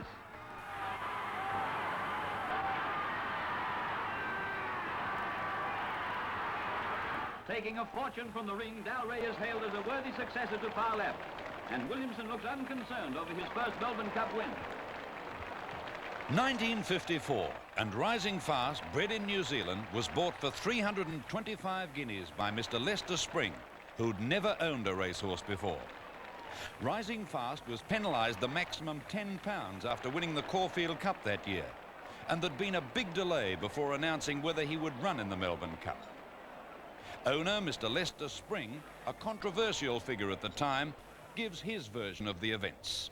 Ivan Tucker, for propaganda purposes, screamed loud about the penalty of £10. And he said to me, we're not going to let them know what we're going to do yet. He said, now don't you say anything, but he said, I'm going to let the press know that a start in the Melbourne Cup is doubtful on account of the impossible penalty he's got. But he said, don't worry about that. He said, he'll win it just the same. But he said, we'll keep them on edge until such time as we can get something out of it. Otherwise, he said, we'll never get anything out of it. And this is what we did. And I got quite upset at the last. The papers were at me. So Mr. Spring succumbed to the pressure and visited the hotel of Sydney racing journalist Jack Charles. When we go up, and he's lying in bed reading a book, and his wife's reading a book, and he said to me, what do you want? And I said, well, I'm prepared to give you the news if you're prepared to arrange a bet for me somewhere. He said, what news? Well, I said, I'll give you the first news that we're going to start in the Melbourne Cup. And he said, oh, well, I'll ring Ken Ranger. He rang Ken Ranger in Sydney from his bed and said to Ken Ranger, I've got Mr. Spring in here. He wants to back Rising Fast in the Melbourne Cup. What are your odds? 6 to 1. And Jack turned to me and he said, 6 to 1. He said, what do you want? I said, I want 700. Are you there, Ken? He wants 700. That's okay. And I looked at Jack afterwards and I said, is it okay? Oh, yes. He said, you'll get your betting chip in the morning, in the mail. And I got it. Good odds as Rising Fast won at 5 to 2 favourite. 1957 gave us 2 great thoroughbreds, Tulloch and Todman, but neither of them was to start in the Cup. Red Craze with Arthur Ward on top carried 10 stone 2, but he was still favourite, but Straight Draw was also well backed at 13 to 2. Top hats are odds on favourites, though few pick winners by numbers. Here's a number, that's a winner all the way. Women of all nations in national costumes add colour to a traditionally colourful scene. Well, girls, what's it going to be? Red Craze, Monte Carlo, Straight Draw? Well, something's got to win. Anyway, here's the long and short of it. And there goes long and short now. And whatever you back, you'll get a thrill because this race is always a thriller. The crowd's tense, the horses are at the post. And they're racing in the Melbourne Cup. Beaumine went straight to the rails at Barrier Rise, and Prince Darius, one of the best to begin from Ralph Con. Then Red Craze and Syntax, who got away well from Monte Carlo. Nethergold and Allura. In behind that bunch, followed by Newstone, Borgia, Carbia, Straight Draw and Pandy Sun. Beaupower at the head of the others, followed by Gallantly and Baron Boisia, and Beau Miner's tailed right off. In the straight on the first occasion, the lightly weighted Allura had taken over to pilot the field from Nethergold and Straight Draw. Baron Boisia moving forward sharply, followed by Monte Carlo. Then Newstone and Gallantly from Prince Darius on the rails. Then Taxes next from Pandy Sun. Then a gap to Beaupower, Ralcon, and Red Craze at the head of the others. On the turn into the straight in the Cup, and Gallantly it forged his way clear of Nethergold and Monte Carlo. Straight Draw going to them, and Prince Darius finishing well at the distance. Straight Draw is clear of Prince Darius and Monte Carlo. Syntax finishing well, followed by Allura, and then a gap to Pandy Sun. Straight Draw in front as they get close to the line. Inch by inch, the little Prince is wearing him down. Straight Draw and Prince Darius staging a mammoth duel. The whips are out, and Straight Draw goes as straight as a gun barrel to beat Prince Darius. Third, Pandy Sun. They're followed by Syntax. She was going to back that until she met the petticoat puller. Oh, well, it's only 12 months to the next Cup, and she'll be back, and who knows, she might back her own tip. This grand old lady is in her 24th year, but back in the mid-1960s, she was the toast of the Australian turf. She's a bit more wrinkled and woolly today.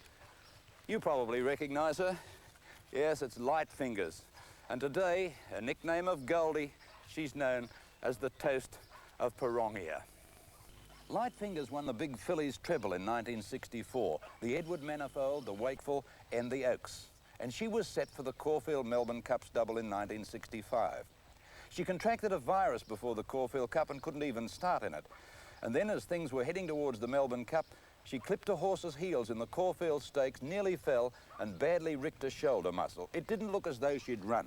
But regular rider Roy Higgins said he wouldn't accept a ride on anything else, because if she happened to start in the Cup, Roy said, "I want to ride my little girl." Well, she got to the post in the Cup all right. Punters didn't think she could win. She got out to 15 to 1. But win she did.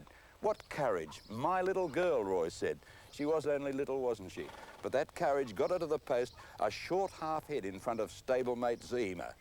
No doubt about it, Light Fingers had all the courage in the world and was the first lady of the turf. Well, this is another New Zealand matron who made her name on the Melbourne Cup long before even Light Fingers. It's High Jinks. And you wouldn't believe it, she's 29 years old, carrying on like a 2-year-old. And she won the 1960 Centenary Melbourne Cup, and she beat 2 other New Zealanders. High Jinks defeated Ilumph and Housey. And what a wonderful performance it was, because she was pretty wide all the way. And that cup was the richest Melbourne Cup that's ever been run to that stage. With me, of course, is Trevor Knowles, part owner and trainer of High Jinks. Tell me, Trevor, how did she ever get into a Melbourne Cup with 7-10 and start at 50 to 1? Well, she had a right weight, really. She'd had 2 wins in Open Company in New Zealand.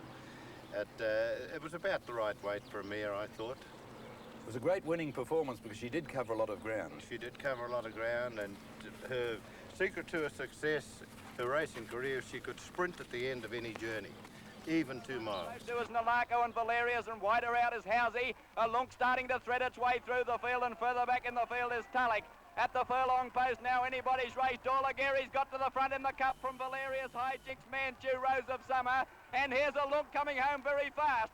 Dorlagary stopping, a Lunk going for the rails run on the outside. High Jinks has got his head in front with Housey. A Lunk flashing home, but High Jinks has won the Cup. A half head to Housey, a half head to a Lunk third. Some backed it and some didn't. And for those that did, it was a great reward because High Jinks started at 50 to 1. It was an all New Zealand finish. High Jinks first, Housey second, and a Lumph third.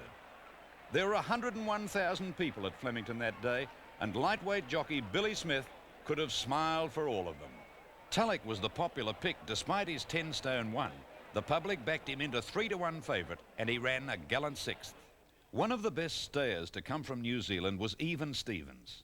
Ridden by Les Coles, Even Stevens won the Caulfield Cup by 4 lengths, after which he was penalised the maximum £10 for the 1962 Melbourne Cup. Did this worry Coles? No, I wasn't really concerned. In fact, I was quite happy because I didn't have to waste that from then on. But after he raced in the Werribee Cup, and I know what work he did between the Caulfield and Werribee Cup, it's unbelievable preparation. and Billy Pies that was riding at the time, I think he rode Chong Sam in the Caulfield Cup, and I said, if this horse can win the Werribee Cup on the preparation that he's done, he'll win the Melbourne Cup. He'll improve that much, and that's exactly what he did. Rural Locken to Muir's last with Burgos. On the turn into the straight, and Aquanita's hit the front out wide. Moore's gone very early, and he led clearly into the straight. Aquanita a length and a half to the dip. In third place, Man Birdie, followed by Barbertook, come on, and Even Stevens threading his way through from Welcome Prince and Rajput. At the 2, and Aquanita shot 2 lengths clear of the dip, and Even Stevens now coming home well. Then Barbertook, Lord Fury, and Comic Keita. Aquanita's given in. He's caught by Even Stevens, and Comic Keita coming from nowhere. It's Even Stevens clear at the furlong from Aquanita and Comic Keita, then Blue Sean finishing well from the dip. But Even Stevens too good for them in the run to the post, and he's coming away to win the Melbourne Cup clearly from Comic Keita. Aquanita third, fourth Blue Sean, followed by the dip. Even Stevens, a striking chestnut, joined 4 other horses as winners of the 2 Cups double. The New Zealander Baghdad Note, a grey like Haraji, travelled by boat across the Tasman and won at 25 to 1. As they race up past the half-mile post now, and Voller on the outside has gone up to challenge for the lead. It's Voller on the outside and on the inside rail, Mr. President. Mr. President and Voller, the 2 leaders, as they start to swing for home. 3 furlongs left to go in the Melbourne Cup. Mr. President on the inside, joined now by Voller going up on the outside. Naples on the inside rail. Beer Street is there waiting to have a crack at them. Here comes Arctic Symbol down the outside, and Clear Prince is going with him at the 2 furlongs post, and Voller has hit the front. Beer Street's a big danger. He's going up to join him on the outside, and here comes Clear Prince at them, and Mumba Fox on the outside, and now with a furlong and a half to go. Voller is challenged by Tavel getting a split. Tavel, Clear Prince, Mumba, and on the outside Baghdad Note. Half a furlong left to go. The grey Baghdad Note on the outside has come to the front. It's Baghdad Note from Clear Prince, and Bassett out flying. Baghdad Note in front near the line, and he won it. Baghdad Note has won the cup. What a great run. He joined in like he'd nearly missed the boat. Oh, but did he join in, like some other great Kiwis, like Midge Didham, his rider, and they defeated Vansittart and the 3-year-old Clear Prince. He was the 3rd grey to win the Cup, and his lead-up form had been excellent. A dead heat for 3rd in the Caulfield Cup and a 5th in the McKinnon. Surprising that he started at such great odds. Well, Vanderham the liqueur doesn't mix with water, but Vanderham the horse certainly does. And on that very watery day at Flemington, he just showed them what it was all about in 1976. It was one of the wettest cups on record. The stewards even postponed the start of the race because of the rain, and it was thought it may not even be run. How did these people know beforehand that the Flemington lawns would be transformed into swimming pools? The conditions were tailor-made for the New Zealander Vanderham. They go to the 800 metres. Happy Union just in front of Summer Hay. The outsider Reckless going up on the outside now to tackle the pair of them. Golden Blackies eased off the fence, and they were followed further back then by Captain Perry. Tara's Regent is coming into the picture at the head of the rest as they came to the home turn, and Vanderham starting to make a run. It's impossible almost to pick these horses out into the straight. Happy Union's just in front of Summer Hay. Reckless the outside, and I think it's Golden Black moving up on the outside to tackle them. Vanderham is starting to run on, and then Tara's Regent. It's Happy Union in front of the 400 from Summer Hay, and Reckless coming down the outside now. It's Vanderham. Vanderham and Golden Black out after the leaders. Vanderham's moved up now with Golden Black, and they're fighting the cup out. Vanderham's taken a narrow lead from Golden Black, Reckless and Happy Union, and there it's 100 to go. It's Vanderham in front in the Melbourne Cup. The Mudlarks got it won, and Vanderham draws away to win a length and a half to Golden Black. Vanderham was ridden by veteran New Zealand jockey Bob Skelton, whose mother would be hard put to recognise him until he grinned. Probably the finest staying performance in modern times was Kiwi, when he joined in like a sprinter inside the 200 metres to win in 1983. He arrived in Australia with a big reputation, but no one quite expected such a finishing burst. Kiwi looks very relaxed here, but he sure is different on race day. Snowy Lupton, his trainer, rides him in all his track work at Waverley in New Zealand. Even though Kiwi had not been at Flemington before, his rider Jim Cassidy had something up his sleeve. Well, I knew a very good trainer in New Zealand, Eric Temperton, who had previously had 2 runners in a Melbourne Cup and won a Melbourne Cup with Silver Knight. And he watched Kiwi's preparation very carefully. He realised the year before, after he won the Wellington Cup, that he was probably one of the biggest prospect 2-milers in New Zealand to have an opportunity to win a Melbourne Cup, and he actually sort of half-by labelled the horse to win the Melbourne Cup a week before, and I just sort of said to Mr Temperton if he could give me any advice, and he just said to ride him exactly the same as I have in New Zealand and sort of ride him as cool as a cucumber. He pointed out one thing in the Cup, the clock tower about a furlong out, and he just said if I can have him wound up to be looking to get somewhere near the leaders at the clock tower, he was a good thing. They're ready, they're racing, and first out was Hussar's Command from Larka Cotton. Triumphal March away well from Bianco Lady Kiamare.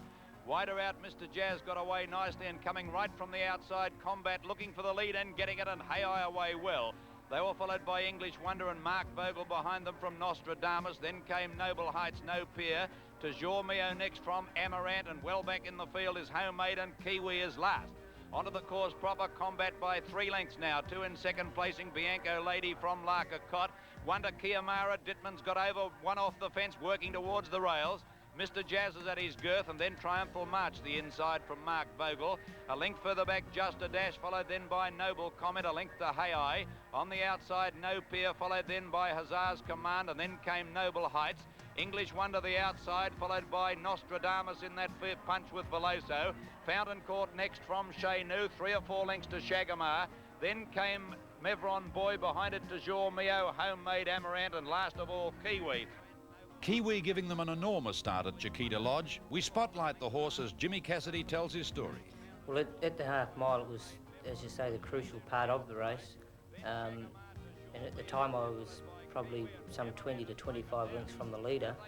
But it was that crucial, I couldn't ask my Kiwi to go forward because I was always thinking of the good inside information from Eric Temperton about getting somewhere near them at the clock tower. Well, from the half mile to the clock tower, you've still got something like 3.5 furlongs to run.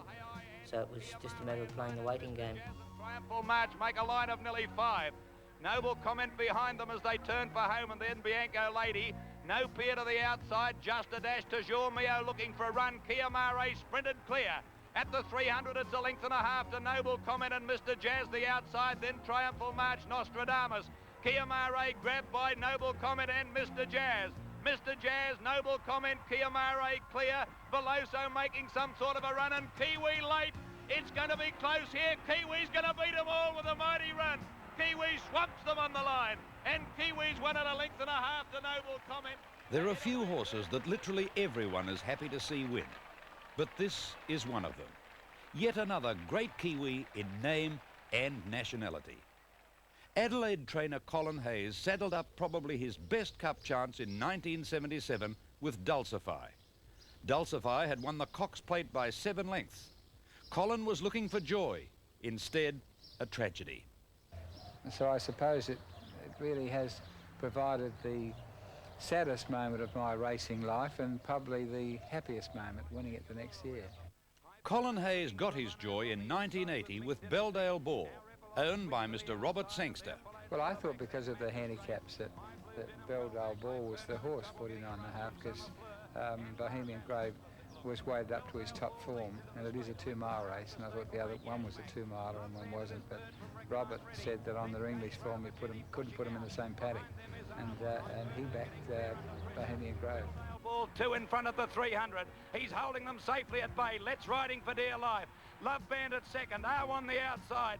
Hyperno in a pocket, and then came My Blue Denim with a fast run. But Belledale Ball's got the Melbourne Cup won.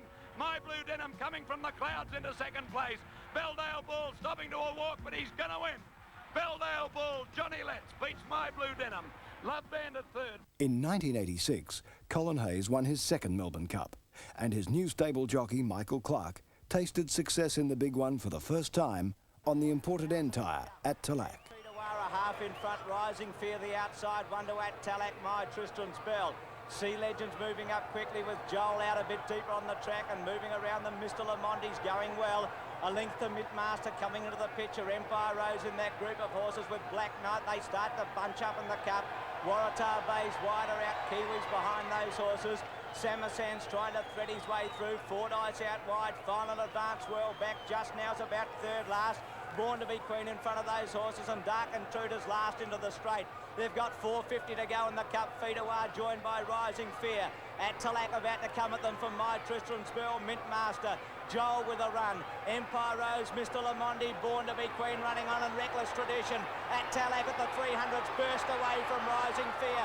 2 lengths to Sea Legend, further back Joel, Mr. Lamondi, Kiwi with a late run. At Talac in front from Rising Fear, Kiwi running on with Sea Legend. Clark's got a run, I think. At Talac's a length and a half in front of Rising Fear. Colin Hayes wins his second Cup. At Talac a half Rising Fear. The Cup was a triumph for Clark, who had been number 2 rider for Hayes for a number of years.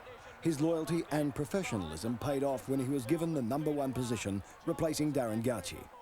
It was a remarkable ride by Clark and was evidence of just how much this likeable young man had come of age as a champion jockey.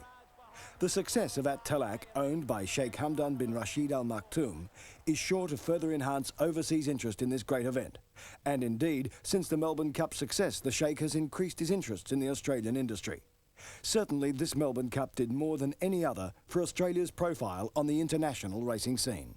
Let's end our record with a unique event at the Cup of 1896.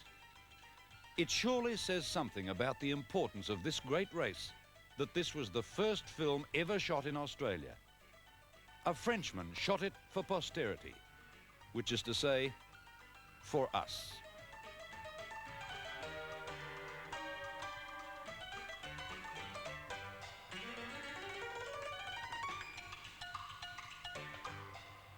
So, have we answered the question? Perhaps no one ever will. Except that the Melbourne Cup brings all the exciting elements of racing together in one race on this fabulous Tuesday. But perhaps there's one thing that is typically Aussie about it. Being a handicap, it allows relatively moderate horses to beat the best. The battler can make it to the top. That rather makes it a symbol of our nation, don't you think? What a parade. These fabulous Tuesdays. Drought and depression, good times and bad. We traipse to Flemington, and a nation holds its breath.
In the land of the Southern Cross, I'm my own man, my own boss.